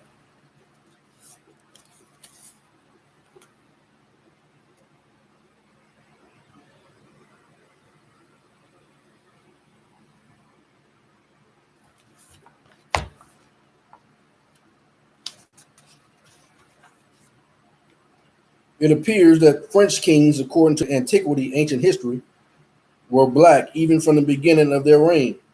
This is an image of Charlemagne, and if this guy isn't black, then the sun doesn't rise in the east and set in the west. Black Roman Emperor Frederick I Barbarossa, Holy Roman Empire Frederick I Barbarossa, 1122 to 1190, received credential from ambassadors of Venice, miniature early 15th century Mensua Courier Venice. So far as late as the 12th century, the kings of Europe are being depicted as black by the Europeans themselves. These are not forgeries. Could these be the Jews that were carted off into the captivity by the Vespasian Caesar? They carted off the kings.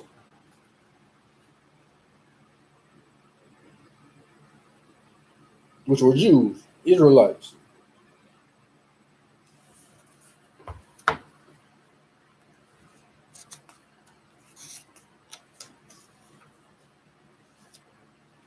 I want to make this very clear that these pictures are authentic images of these black European kings. Most of these images are being warehoused at the Vatican Library. You can validate these images from the references section of this book. The Black Popes of Britain, Ireland, and Europe. I am of the same opinion that you are. I do not know what to make of the fact that the kings and popes were black. It is bleeping unbelievable, but the images don't lie. We have traveled to the 15th century and Europeans are depicting their kings and popes as black men. Icons of all the saints of British Isles in Ireland. Figure 41. This image was found in St. Seraphim Church in Walsingham, Norfolk, England. I bet your eyes are jumping out of your head now. Not only do they depict the kings, princes, nuns, blacks. I'm sorry, read that again. I bet your eyes are jumping out of your head now. Not only do they depict their kings, princes, and nuns black, they also present Jesus as being black. I know the images are small, but it's one of the pieces of the puzzle. See blown up image on the next page.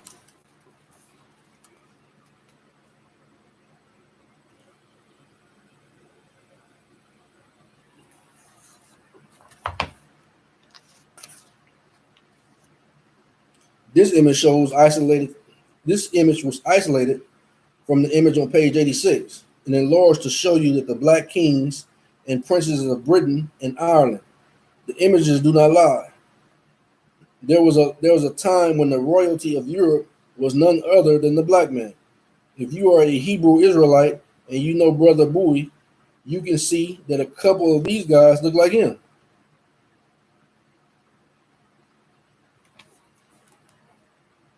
The Black Knights of Europe.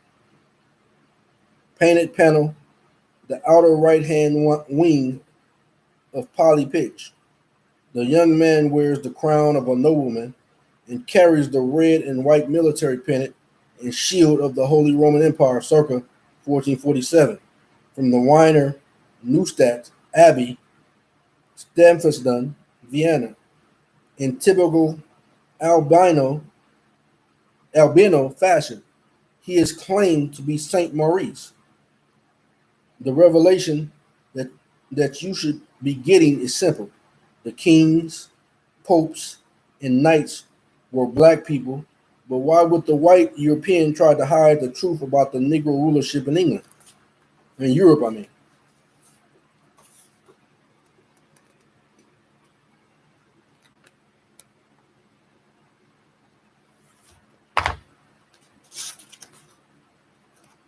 The old timers have a saying, there's a rat on the line and I'm in agreement.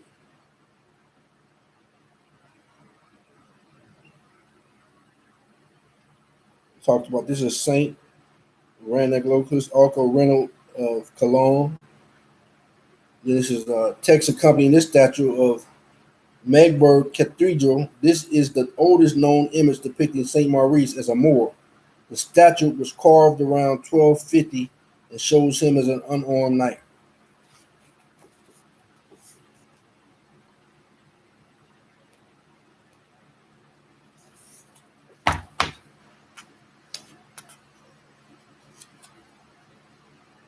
Chapter 10, page 96, the European Black Plague, Fact or Fiction.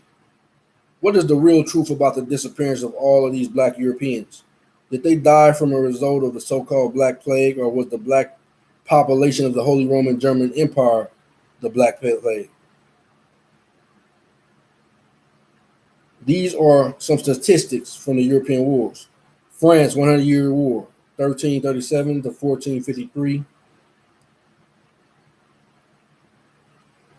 At the end of the 100-year war, 50% of France's black population was dead. Germany, 30-year war, 1618 to 1648, Black Holy Roman German Empire versus England. France now controlled by white Europeans, Russians, Dutch, Sweden, Transylvania, and the Palatinate. When the war ended, 40% of the black German population was killed. Britain Civil War, 1642 to 1651. Black Britons fought against the white Britons, and 4% of the British population died. The Scottish population decreased by 6%, and the black Irish population decreased by 41%. It appears that the so-called Black Plague in Europe was nothing but a race war in which the white European finally evicted the black ruling class from the European continent. The image don't lie. These black kings, popes, knights existed, and they were wise to keep portraits of themselves. Else, we would have never known. To solidify my argument, I have in my possession a letter written by none other than Benjamin Franklin himself concerning the existence of the black German European. Title: America as a Land of Opportunity. Author Benjamin Franklin. Year 1751. Subject: Why increase the sons of Africa in America? Title: America as a Land of Opportunity. And since detachment of England from Britain sent to America will have their places at home so soon supplied and increased so largely here. Why should the Palatine Boers, Germans, be suffered to swarm into our settlements, and by herding together establish their language and manner to the exclusion of ours? Why should Pennsylvania, founded by the English, become a colony of aliens, who will shortly be so numerous as to Germanize us, instead of our Anglifying them, and will never adopt our language and customs, any more than they can acquire our complexion? Hey, Benjamin Franklin, can you translate what you said in modern English? In English, Benjamin is telling you that the Germans were a black race of people. Swarthy European slang equals black. Tiny European slang equals black. Which leads me to add one remark, that the number of purely white people in the world is proportionally very small. All Africa is black or tiny. Asia chiefly tiny. Europe, the Spaniards, French, Italians, Russians, and Swedes are generally what we call a swarthy complexion, as are the Germans also. The Saxons only accepted, who with the English make principal body of white people on the face of the earth.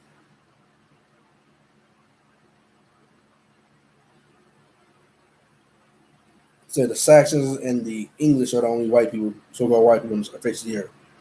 I can wish their numbers were increased. And while we are, as I will call it, scoring our planet by clearing America of woods, and so making this side of our globe reflect a brighter light to the eyes of the inhabitants in Mars or Venus, why should we, in sight of superior beings, darken its people? Why increase the sons of Africa by planting them in America? Benjamin Franklin is not talking about the West Africa captive. He's talking about the black European coming to America.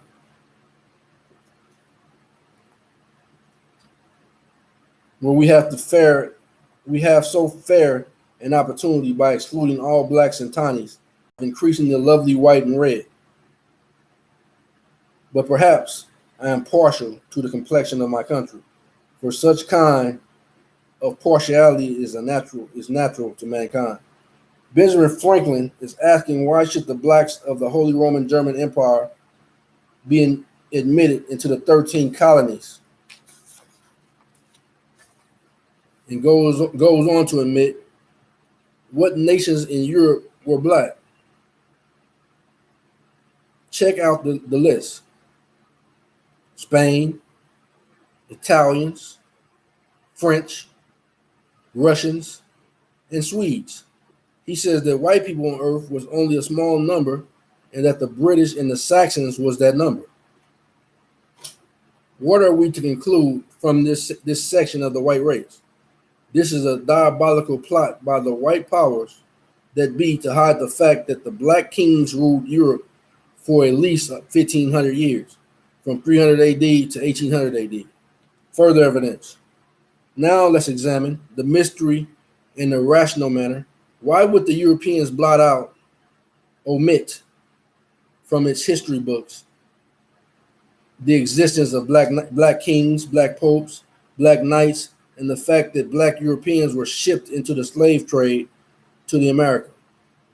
Could it be conjecture that these black kings and black popes was none other than Judah, Benjamin, and Levi, and Titus Caesar had taken captive across the Mediterranean in 70 AD? Could it be that the seed of Judah had taken dominion in Europe, just like the seed did in the Americas and the Caribbean? One thing is for certain, the blacks of the Holy Roman German Empire were deported to the North America colonies, per the letter that Benjamin Franklin wrote, and per this particular letter written beneath, letter, slave ships from Europe. Not to forget the blacks from continental Europe. So far, we have identified 3 ships, which regularly transported blacks from Germany and Holland, where they were gathered for transatlantic trip. The Jamaica, the Glasgow, the Marlborough, typical entry. Ship Jamaica Galley, Rotterdam, to Coles in England, to Philadelphia, 7 February 1738. Ship Glasgow, Walter Sterling commander, from Rotterdam, but lasted from Cowes in England.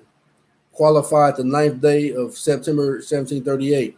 Ship Marlborough, Thomas Bell, master, qualified September 23rd, 1741, from Rotterdam, but last from Cowes.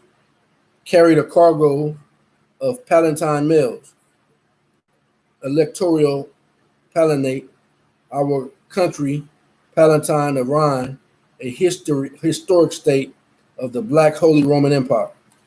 They were required to take this oath. Oath of allegiance. Say nothing new under the sun. Say these Black Holy Roman Empire, the kings and all these popes and people of high esteem, they were told to have to take an oath. And I was just reading last night when Most High told us to never take an oath. They were required to take this oath. Oath of allegiance. We subscribers, natives, and late inhabitants of the Palatine, Black Holy Roman Germanic Empire, upon the Rhine and places of adjacent, having transported ourselves and families into the province of Pennsylvania, a colony subject to the crown of Great Britain, in hopes of expectation of finding a retreat and peaceable settlement thereon, do solemnly promise and engage that we will be faithful and bear true allegiance to his present majesty King George II and his succession King the Great Britain, succession kings of Great Britain, and will be faithful to the proprietor of this province, and that we will demean ourselves peacefully to all his majesty's subjects, and strictly observe and conform to the laws of England and of this province to the utmost of our power and be of our and best of our understanding. Note, white Europeans claim that these were whites, but does not demean ourselves peaceably to all his majestic subjects sound like an oath Protestant allies or whites would have to take. Read that again.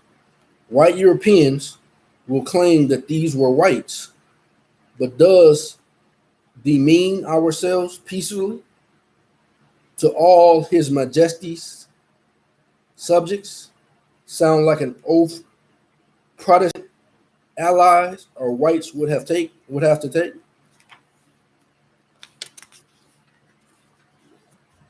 Page 100.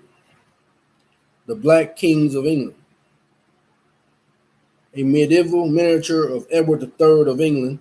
The king is wearing a blue garter of the Order of Garter over his plate armor. CA between 1430 and 1440 before 1450. This image is of King Edward III of England, and he is not a white man as was taught in our history books. This image is almost 200, almost 200. Read again. This image is, oh, you might have left out years. This image is almost 200 older than the letter that George Washington wrote back to England concerning the arriving black Europeans to the Americas. Wow. King George III. You all know the story of American Revolution, and the reason I know you do is because you have been taught more about the white man and his history than you have been of your own. This is a true image of King George III, and he does not look like a white man. In fact, he looks very much like a red bone. For those of you who do not know what a red bone is, it is the adjective, a word that describes something. And in this case, red bone describes the color of King George III. On the next page is an image of his wifey, the most beautiful Queen Charlotte of Germany. And this woman is a red bone with nappy hair. See for yourself.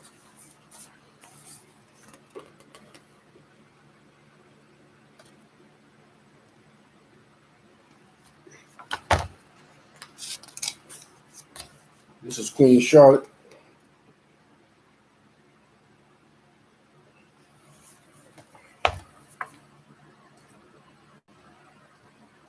Charlotte of Mecklenburg, Strelitz of Germany, 19 May 1744, 17 November 1818.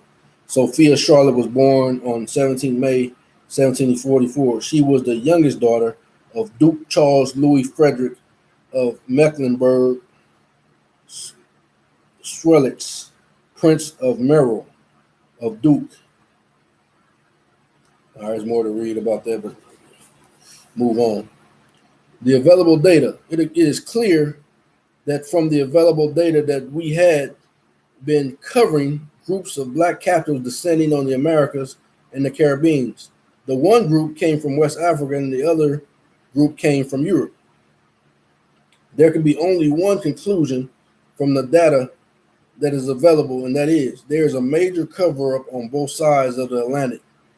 But the question that keeps nagging me is why? Why are the Europeans afraid to teach the truth about our black history on both sides of the Atlantic Ocean and the Mediterranean Sea? What are these people afraid of? I know that was a lot of information, but I thought that it was necessary to get an idea concerning these people who call themselves Europeans. This was the state of the mind of the white European that converged on Libya, Africa. They had just exterminated the blacks off of the continent of Europe, and it appears that they set about to do the same thing in Africa. But they had one huge problem. The brothers on the continent of West, the continent was willing to fight to the death. On the continent of West Africa and all other Americas and Caribbeans, whether they were dropped off, and from the backdrop, and from this vantage point, we proceeded to the section titled "The Stocking, the Americas, and the Caribbean by the European Colonizers." We are at the point when Judah and Levi have been stolen from West Africa and colonized all over Americas in the Caribbeans. The stocking of the European colonies. This section of the book will deal specifically with what geographical location on West Africa European colonized and where they placed the Africans that they either captured or purchased. You will have to remember that captives in each of the European colonies came from the colonized West African colonies. This is critical in keeping track of where the captives came from in the Americas and the Caribbean. I have provided you with a ledger to help you understand the spreadsheet that I have prepared for you. From Africa means the Spanish, English, Portuguese, French, Dutch took their captives from these parts of Africa. Each European colonizing power took captives from the region of the West Africa and stocked his colonies in the Americas and Caribbean with captives. Two means the Spanish, English, Portuguese, French, Dutch took their captives to their South America, Central America, North America, and Caribbean colonies. This ledger will also tell you what nation in the Americas and Caribbean that the Europeans colonized their captives to. Chapter 11, the stocking of the Spanish colonies from Africa. The Spanish took their captives from the kingdom of Judah. Judah, Levi, Wayuda, Judah, Cape Verde Island, Golden Coast, Ashanti, Angola, Congo, Gambia, New Guinea, Nigeria. Spanish colonies, South America. Judah, Levi, Guyana, Venezuela, Colombia, Ecuador, Peru, Chile, Argentina, Uruguay, Bolivia. Spanish colonies to Central America, Judah, Levi, Mexico, Belize, Guatemala, El Salvador, Costa Rica.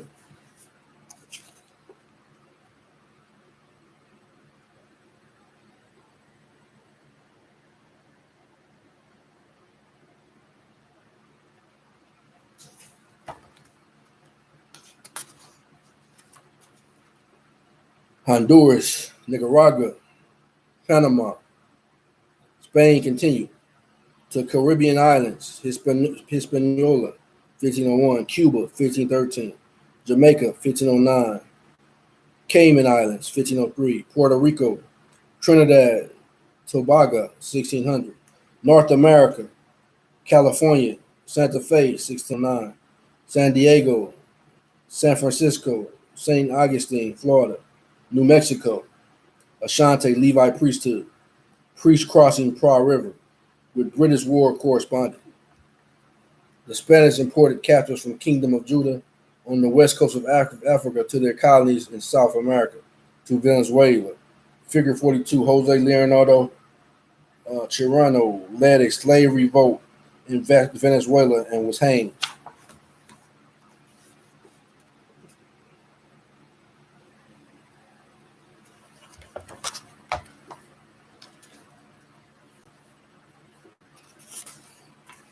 To Colombia. Figure 43, image of Bincos Bio, the king of Montuna. He was the first African rebel to engage in guerrilla warfare, and he declared Montuna independent. To Ecuador. Figure 44, Alonso de Elescor, rebel hero of Ecuador, 1553. Three chiefs, three dons of El Morados blacks. Images found in Larco Museum, Lima, Peru.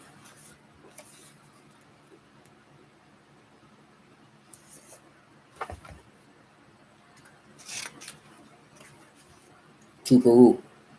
Figure 46, Maria Elena Moyana,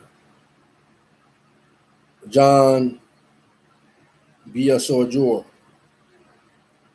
Maria Peruvian active murdered by Maoist Shining Path Party. This caused a public outcry in Peru.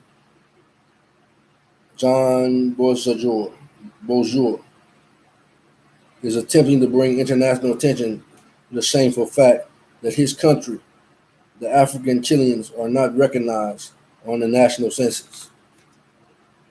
To Argentina, Fidel Nadal, international reggae singer from Argentina. In Argentina, blacks of African descent are not recognized as existing in the country.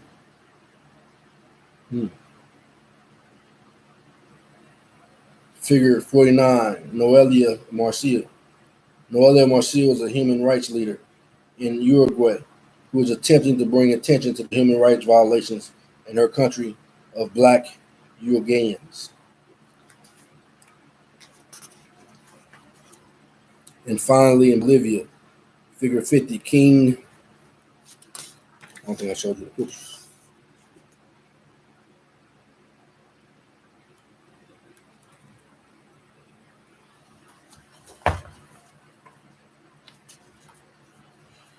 And finally, to Bolivia, figure 50, King Bonifacio Pinedo, a descendant of King Boniface of Senegal, was crowned king of Bolivia.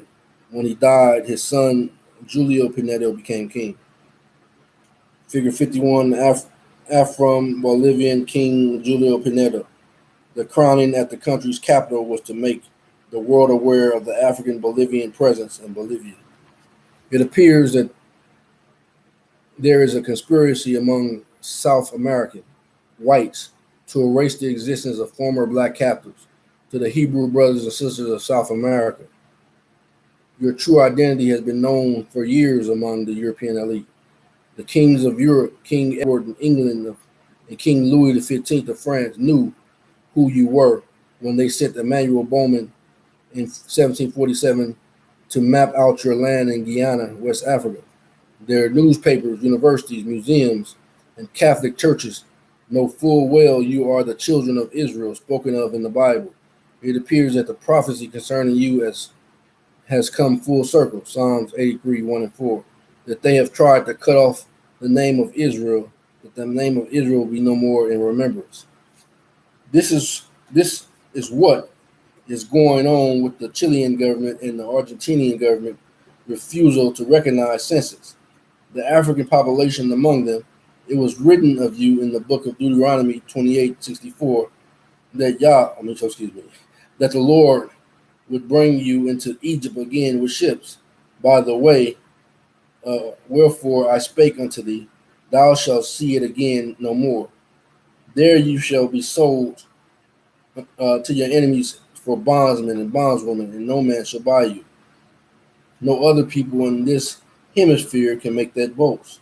You and we in the America are the only people brought to Americas as captives. We have been sold as bondsmen and bondswomen and have never returned to the land of Africa. The God of Israel has not forgotten you, and it has been said of God concerning you in the book of Isaiah 49 and 14 and 15 and 16 that Zion said, the Lord has forgotten me. Verse 15, can be a woman forgotten her suckling? Can a woman forget her suckling child, that she should not have compassion on her son of her womb? Yes, they have forgot, yet will and not forget you. Yes, they may forget, will and not forget you. Verse 16, behold, I have engraven thee in the palms of my hand. Your walls are continually before me. Okay, let's see. Spanish Central America to Mexico. Gaspar Yanga, the Prince of Gabon, a prince from the royal house of Gabon, West Africa. Gaspar was captured in war and taken to Mexico as a slave. He led a successful slave revolt in Mexico and founded the free town of Yanga. It appears that Yanga named the town after the river in the West Africa, Gabon.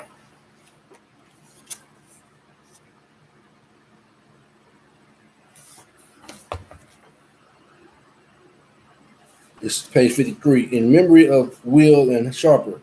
Will and Sharper led a slave revolt in Belize, but as usual, there is a very little information concerning this gallant act.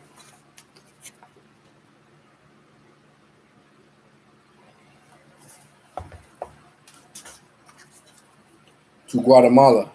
The first African captives arrived in Guatemala in 1528, and of that there is little information. We do know that these Hebrew brothers fought in the 1611 to defeat the Maroons of Tutel. The statute of Jose Simon Canas, the inscription calls him a liberator. City of Zacacula, El Salvador. What I am starting to find is that there isn't much history on the brothers and sisters that were held captive in South and Central America. Interesting.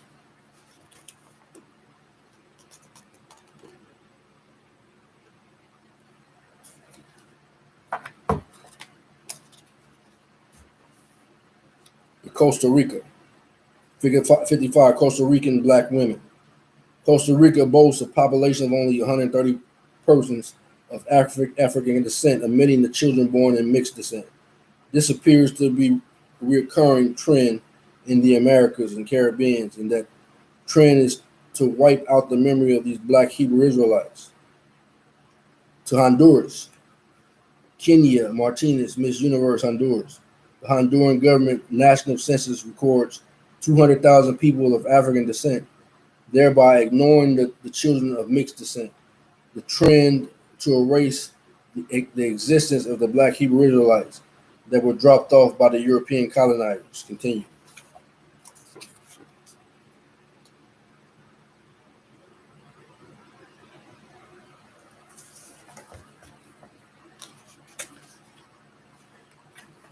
To Nicaragua. Nicaragua has the highest African population of African descent in Central America. In memory of King Bayana, Panama. I couldn't find any images of Bayana, but it was reported that Bayana was a Mandinka prince from West Africa. Bayana was captured in war and sold into Panamanian captivity. He led a successful revolt against the Spanish in Panama. He, along with 42 of his men, went with delegation to seek peace with the Spanish. The Spanish gave a great big dinner and poisoned Bayano with 42 of his men. Bayano was captured and sent to Peru and then to Spain, where he died.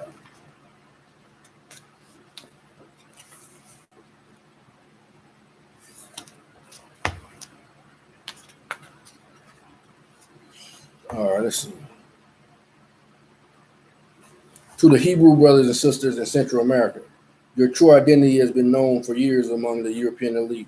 The kings of Europe, King Edward of England and King Louis XV of France, knew who you were when they sent. Okay, so it's basically repeating the same thing to them.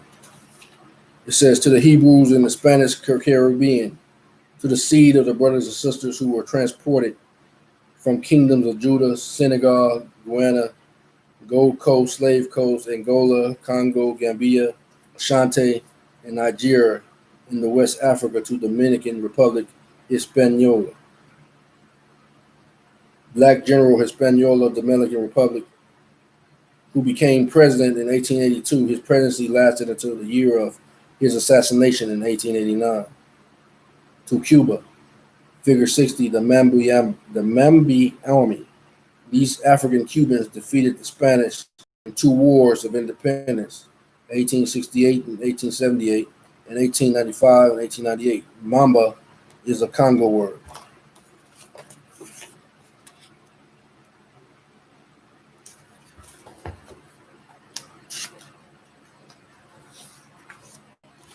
To Puerto Rico, figure in memory of Marcus Zorro. He led an unsuccessful slave revolt in 1821. He was helped by Mario and Narisco, who were executed, but the fate of Marisco Zero is not known. Is this the Zorro of the Hollywood movie Zorro? To Jamaica. Figure 62, Sam Sharp, the preacher, a Jamaican preacher who led a slave uprising against the British in 1831. He was captured and publicly executed. Figure 63, King Chief Taki, in remembrance of Taki, who was the chief of Ghana. Taki was captured off the west coast of Africa and sold into Jamaica. Taki led a revolt in Jamaica, killing 60 whites before being captured and eventually executed.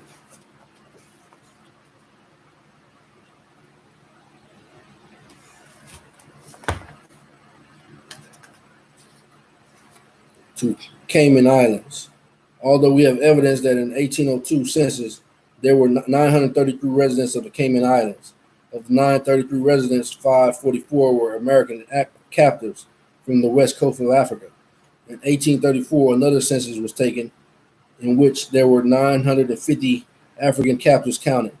African history on this island is vague, but based on what you have to read so far, you shouldn't be surprised. To Tobago, in memory of Sandy Long. Brother Sandy Long, along with 6 other black Africans, led a revolt in Tobago that lasted 6 weeks. In the aftermath, Sandy with his cohorts were executed. Trinidad. This was the only slave insurrection that is recorded in Trinidadian history and occurred in 1822. The escaped captives killed all the whites in the surrounding countryside and then marched on the port of Spain, killing and pillaging along the way.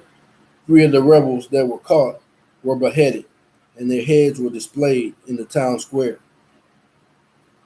A letter to the Hebrew and the Spanish, Caribbean. To God, the God of Israel has not forgotten you. It has been said of God concerning you in the book of Isaiah 49, 14, 15, 16, that Zion said, the Lord has forgotten me.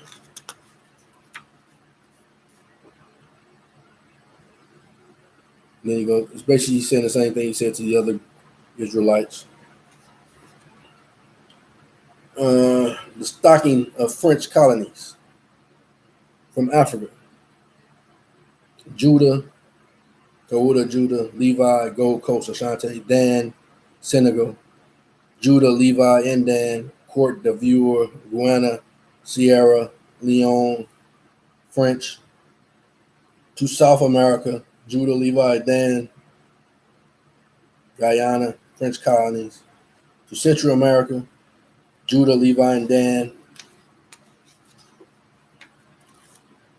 Hebrews and French Caribbean, Haiti, Caribbean Islands, Haiti, Guadeloupe. To North America, South Carolina, Detroit, Florida, Fort Carolina, Texas, Fort Street, Louisiana, Arkansas, Mobile, Alabama, St. Louis, Missouri, Illinois, Peoria, Illinois, Louisiana, Mississippi.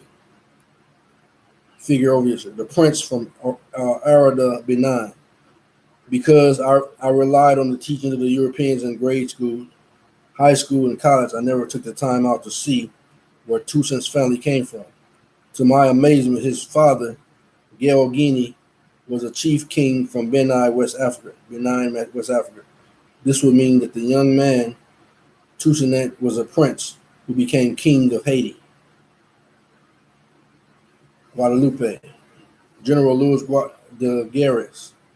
General Delgres led a resistant movement against Napoleon's reoccupation of Guadeloupe. The French had ended slavery in Guadeloupe, but when Napoleon came into power, he reinstated the institution. General Louis, with 400 men and women, ignited gun stores, killing themselves and some French soldiers rather than to be taken alive as slaves.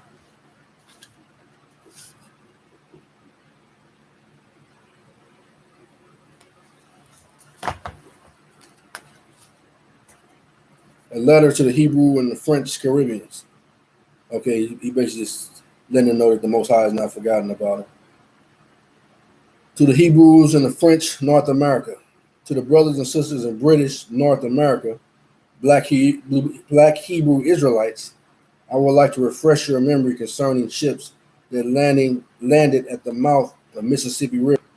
There's a publication written in Louisiana State University titled Creole New Orleans, Race and Americanization, edited by R. Hirsch and Joseph Logsdon, Louisiana State University Press, Baton Rouge in London. On page 67 of this publication are the notes of the white slaver recalling the inventory of human beings on cargo ships. Let's see what he writes. He writes that 16 slaves trading ships arrived from Senegal region. 6 ships came from Judah and landed at the mouth of Mississippi. And in 1731, one ship from Judah landed 464 slaves at the mouth of Mississippi. On page 69, it states that the Company of India had a trading post at Judah, Gulf of Benin. There it completed with all the nations of Europe. The Portuguese was taking the upper hand at Judah. The French took their slaves from the kingdom of Judah and landed them at the mouth of Mississippi. This means that if your family, African American, can draw its lineage back to the state of Mississippi, you are definitely from the tribe of Judah. The French also colonized Louisiana, Arkansas, Mississippi, Detroit, Texas, Florida, Alabama, and St. Louis. Take your time and think about what I'm about to say. Do you remember when I say you that Bantu language was indeed the Hebrew language? There is a book called The African Heritage of American English, authorized by Joseph E. Holloway, that lists Bantu Hebrew places named in the South. Let's see if this matches the Judean captives brought to North America by the French Bantu Hebrew place names were in Mississippi, Louisiana, and Alabama. There is another thing that one must never forget. It is written that Judah and Levi must dwell together, and so will the tribe of Judah and the Ashanti here in the United States of America. There was recorded two great migrations of the so-called Negro from the South to Chicago, New York, Detroit, Washington, Milwaukee, Philadelphia, California, and so Judah and Levi is in the hood. Don't forget that first great black migration was the Bantu migration of the black Hebrew Israelites to the West Africa. Chapter 13, British America colonies. It is also a known fact that historically that there was a tribe of people called the Ashanti who controlled the Gold Coast of West Africa.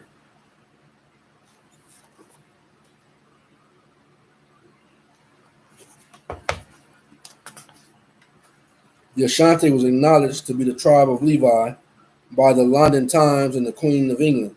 The Ashanti was situated next to the tribe of Judah on the west coast of Africa. According to the historians, they defeated the British Empire in three out of four wars. They were a great and noble kingdom that refused to be dominated by the British, even to the point of death. Their resistance to the British labeled them as being mean and rebellious. What would you do if your country and empire was being invaded by aliens? Their refusal to be enslaved created one slave market for them, and that market was British colonies. The West African captives were taken from Wayada, or the Kingdom of Judah, Ashanti, Levite, Gold Coast, Slave Coast, Guyana, Congo, and Angola. These captives went into British colonies in Belize, Jamaica, Cayman Islands, Virgin Islands, Barbados, Grenada, and North America. Hebrews in British Central America and Belize. British colonies from the West Africa, Congo, Angola, Guido, Judah, Gold Coast, Ashanti, Guinea, Senegal, Gambia, Slave Coast, Nigeria, two British colonies, Central America, Belize, 1500 to 1724. The West African speaking people of Belize are the seed of the captives of that British English placed there. The people in Belize are none other than the seed of the kingdom of Judah, Waida, or Ebir. Judah and Levi, Ashanti, are right there in Belize, and they do not even know who they are. That's why the Lord had it written in the scriptures that this is a people robbed and spoiled. Isaiah 42 and 22, robbed and spoiled of what? Your identity. The education that you received is designed to keep you in the dark concerning the facts. It is the prescription for stupidity. It is designed to maintain your amnesia, to make you sleep with your eyes wide open. In the 43rd chapter of Isaiah, the first verse, it reads, "But now thus says the Lord that created thee, O Jacob, he that formed thee, O Israel, fear not, for I have redeemed thee. I have called thee by thy name. Thou art mine. Your brothers and your sisters and beliefs belong to the Lord of God, to the Lord God of Israel. The God of Israel is your inheritance, along with other things that I shall discuss with you later." In Isaiah 49:15, it is written, "Can a woman forget her suckling child, that she would not have compassion on the son of her womb? Yea, they may forget, yet will I not forget thee." Verse 17, "Behold, I have graven thee upon the palms of my hands. Thy walls are continually before me." Your God is calling you to wake up out of your sleep and call on him, for his arrival to the earth is soon to come. What more can I say about these West African Hebrews? It was reported that Ashanti circumcised their sons on the 8th day and kept the Saturday Sabbath days, examined the papal bulls that the Pope issued concerning the slave trade, and later that the Queen of Ashanti sent to the Queens of England concerning the Sabbath. Papal bull Pope Nicholas V, Roman Pontifex. To Roman Pontifex issued by the Pope Nicholas, sanctified the seizure of non-Christian lands and encouraged the enslavement of non-Christian people in Africa. See the Negro question part 1, page 56, 57, 58. The author Lee Cummings. That's me. Council of Laodicea. Christians must not Judaize by resisting. So Christians must not Judaize by resting on the Sabbath day, but must work on that day, rather honoring the Lord's Day Sunday. If they be found resting as Christians on Saturday, let them be anathema for Christ. The letter. We hear that her law, the Queen of England, is not so. Nevertheless, we have great joy in sending her the Ashanti Levites congratulation, and we pray the great God of Nyakopum, on whom men lean and do not fall, whose day of worship is Saturday. So then, who were the Christians on the coast of the West Africa? It was the Ashanti Empire with its Levite priests and the brothers from the kingdom of Judah. They were the ones who kept the Sabbath day, and they were the ones whose lands were confiscated and sold into North Atlantic slave trade. These facts are indisputable, and the question that you should be asking is, what does all this mean? Do the math. The West Africans lost their freedom and land from Senegal, Gambia, Sierra Leone, Windward Coast, Tooth Coast, Gold Coast, Kingdom of Judah, Nigeria, Guyana, Congo, Angola, to South Africa. These were the people that the popes of Europe despised because they worshiped the God of the Bible. Fact not fiction. If you are of the seed of West African captives in the South America, Central America, British Cayman Islands, British Virginian Islands, British Barbados, British Grenada, and British North America, you are the children of the empire, Ashanti Empire, and you are indeed the children of the kingdom of Judah.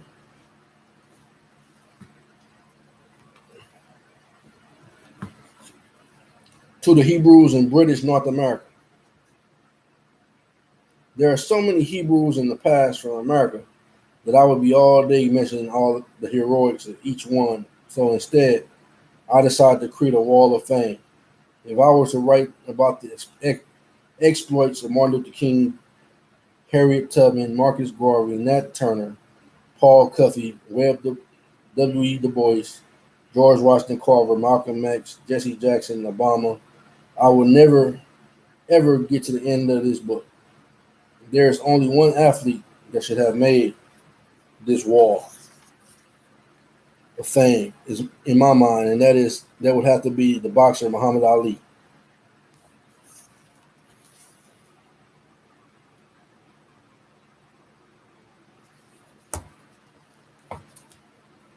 I know that there are probably going to be someone who you know that should have made my Hall of Fame, but I really didn't have the room to include any more of our people. All of these men but Obama have something in common. They all are the descendants of our fathers who were brought to America by the British. It can never be overestimated or understated that the British had a factory of Guyana, Judah, just like the other European powers of that day.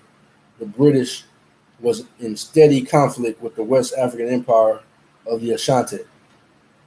When the British won, they transported the Ashanti to their colonies in Belize, Jamaica, and the Americas.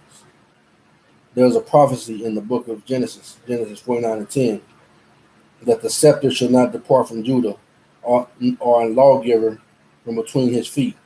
The lawgiver is the Ashanti, who had control of the Gold Coast.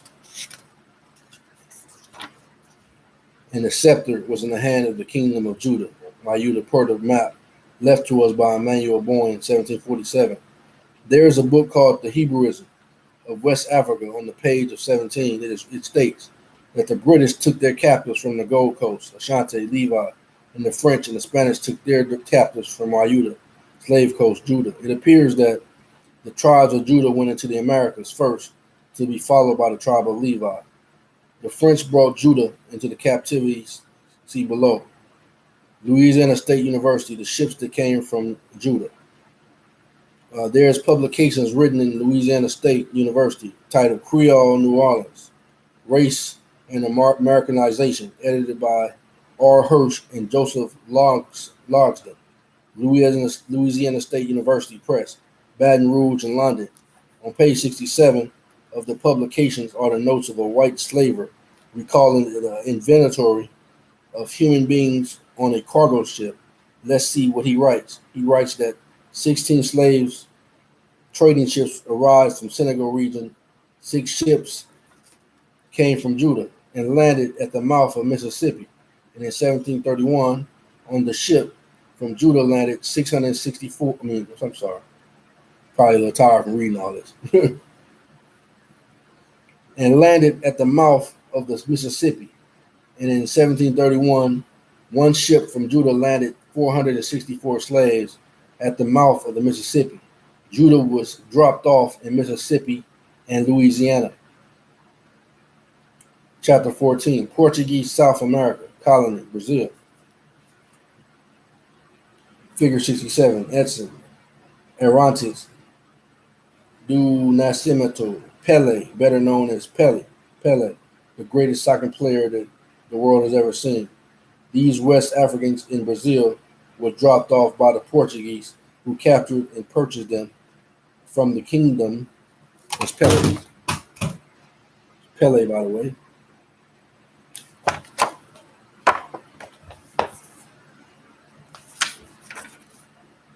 Of Judah on the coast of West Africa. This is indisputable, for it is widely known by the elite in high places that when Portuguese arrived in Ceuta, Judah, there was a town there called Judah. It is also known that the fort of Portuguese constructed in the kingdom of Judah slave coast was called to this day Fort Ahuda, the door of no return. This is the door gateway that the children of Judah, Brazil, had to pass through to be loaded onto the slave ship that would be waiting on the coast. In fact, President Obama and his wife Michelle just visited Fort Ahuda in July of 2013. The thing that I found to be interesting about their visit was that the Associated Press nor any of the international news outlets mentioned that this was indeed Fort Ahuda. Now, why would that be? In fact, neither the president nor his wife made mention of the town called Ahuda or the name of the Fort Ahuda. That's something for you to chew on. But let's continue with Brazil. And so it was that the sons of Judah came into Brazil captivity by the hands of the kidnapper Christopher Columbus. It was said that Brazil was the richest colony in the Americas because of the sugar plantations. Dutch South America colonies, Guyana. All right, let's see what we got here. Figure 68, this is the statue of Kufi. He led a successful slave uprising in Berbice, Guyana.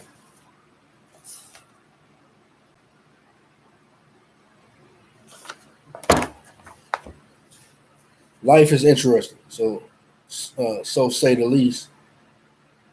Life is interesting, to say the least. You go through life thinking that you are wise and that you have arrived, but God continues to show you new things, and it humbles you. I had never heard of Kufi until I set out to do the sequel to the Negro question, yet history knows him as a hero. Well, I'm going to be honest, the only thing I knew about a Kufi was the thing that might just probably show my ignorance, but that's the only thing I knew. And that's what I put on my head at the time, Kufi. But like he said, the Most High has more things to show us. I had never heard of Kufi, and not only us, but he got some things to show some other people too. I had never heard of Kufi until I set out to do the sequel to the Negro Question. Yet, history knows him as a hero, the man who led a 2,500 man slave captive revolt against the white colonizers. He eventually became governor of Guyana, but as usual, civil war broke out among the sons of Judah, and Kufi, after losing, killed himself with a shame. Dutch colonies in America. The Africans of the east coast of America have their origins in Senegal, Gambia, Windward Coast, the Gold Coast, Ashanti, Levite, Slave Coast, Kingdom of Judah, Sabai, Wyoda, Kida, Congo, Guyana, Angola. Your accent can be explained by the fact that Dutch was the first European power to colonize America. You can accent his part Dutch and part English. I do not need to write to you because the word of the Lord is with you, brothers and sisters, in New York, in New Jersey. We can see your light from as far as Chicago. That's a pretty bright light. I find fault with you, brothers, because of the rage by which you kill one another. I find fault with abortion rate among the sisters of the East on the East Coast. It has been said that for every Negro child that is born, the two children are aborted. I have a huge problem with this number. I have a problem with the entire Afro-American captivity, and that is the fact that we abort 550,000 black babies in the womb every year. This is an abomination in the eyes of the living God. For it is written, slay not the innocent, for I will not hold them guiltless that does such. What is more innocent than an unborn child?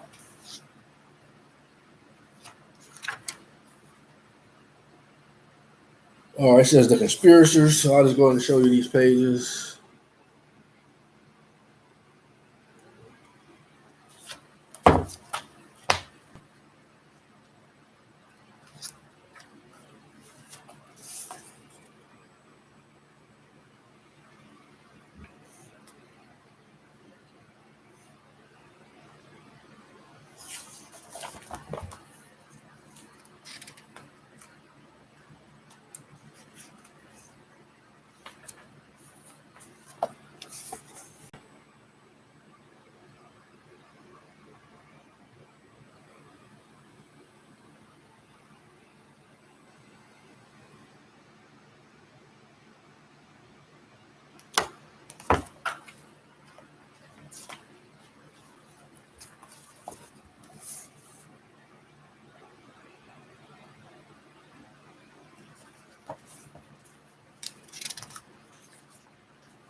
Well, there you have it. Uh, it is very interesting. There's a lot of things that we can learn. But like I said, there's a lot of information that we've learned since then. One thing for certain, we're definitely from both sides, as he has pointed out.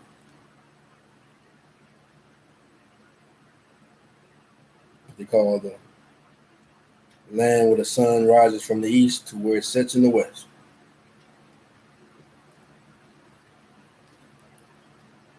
As a matter of fact, the Most High said he sent us to the four quarters of the earth.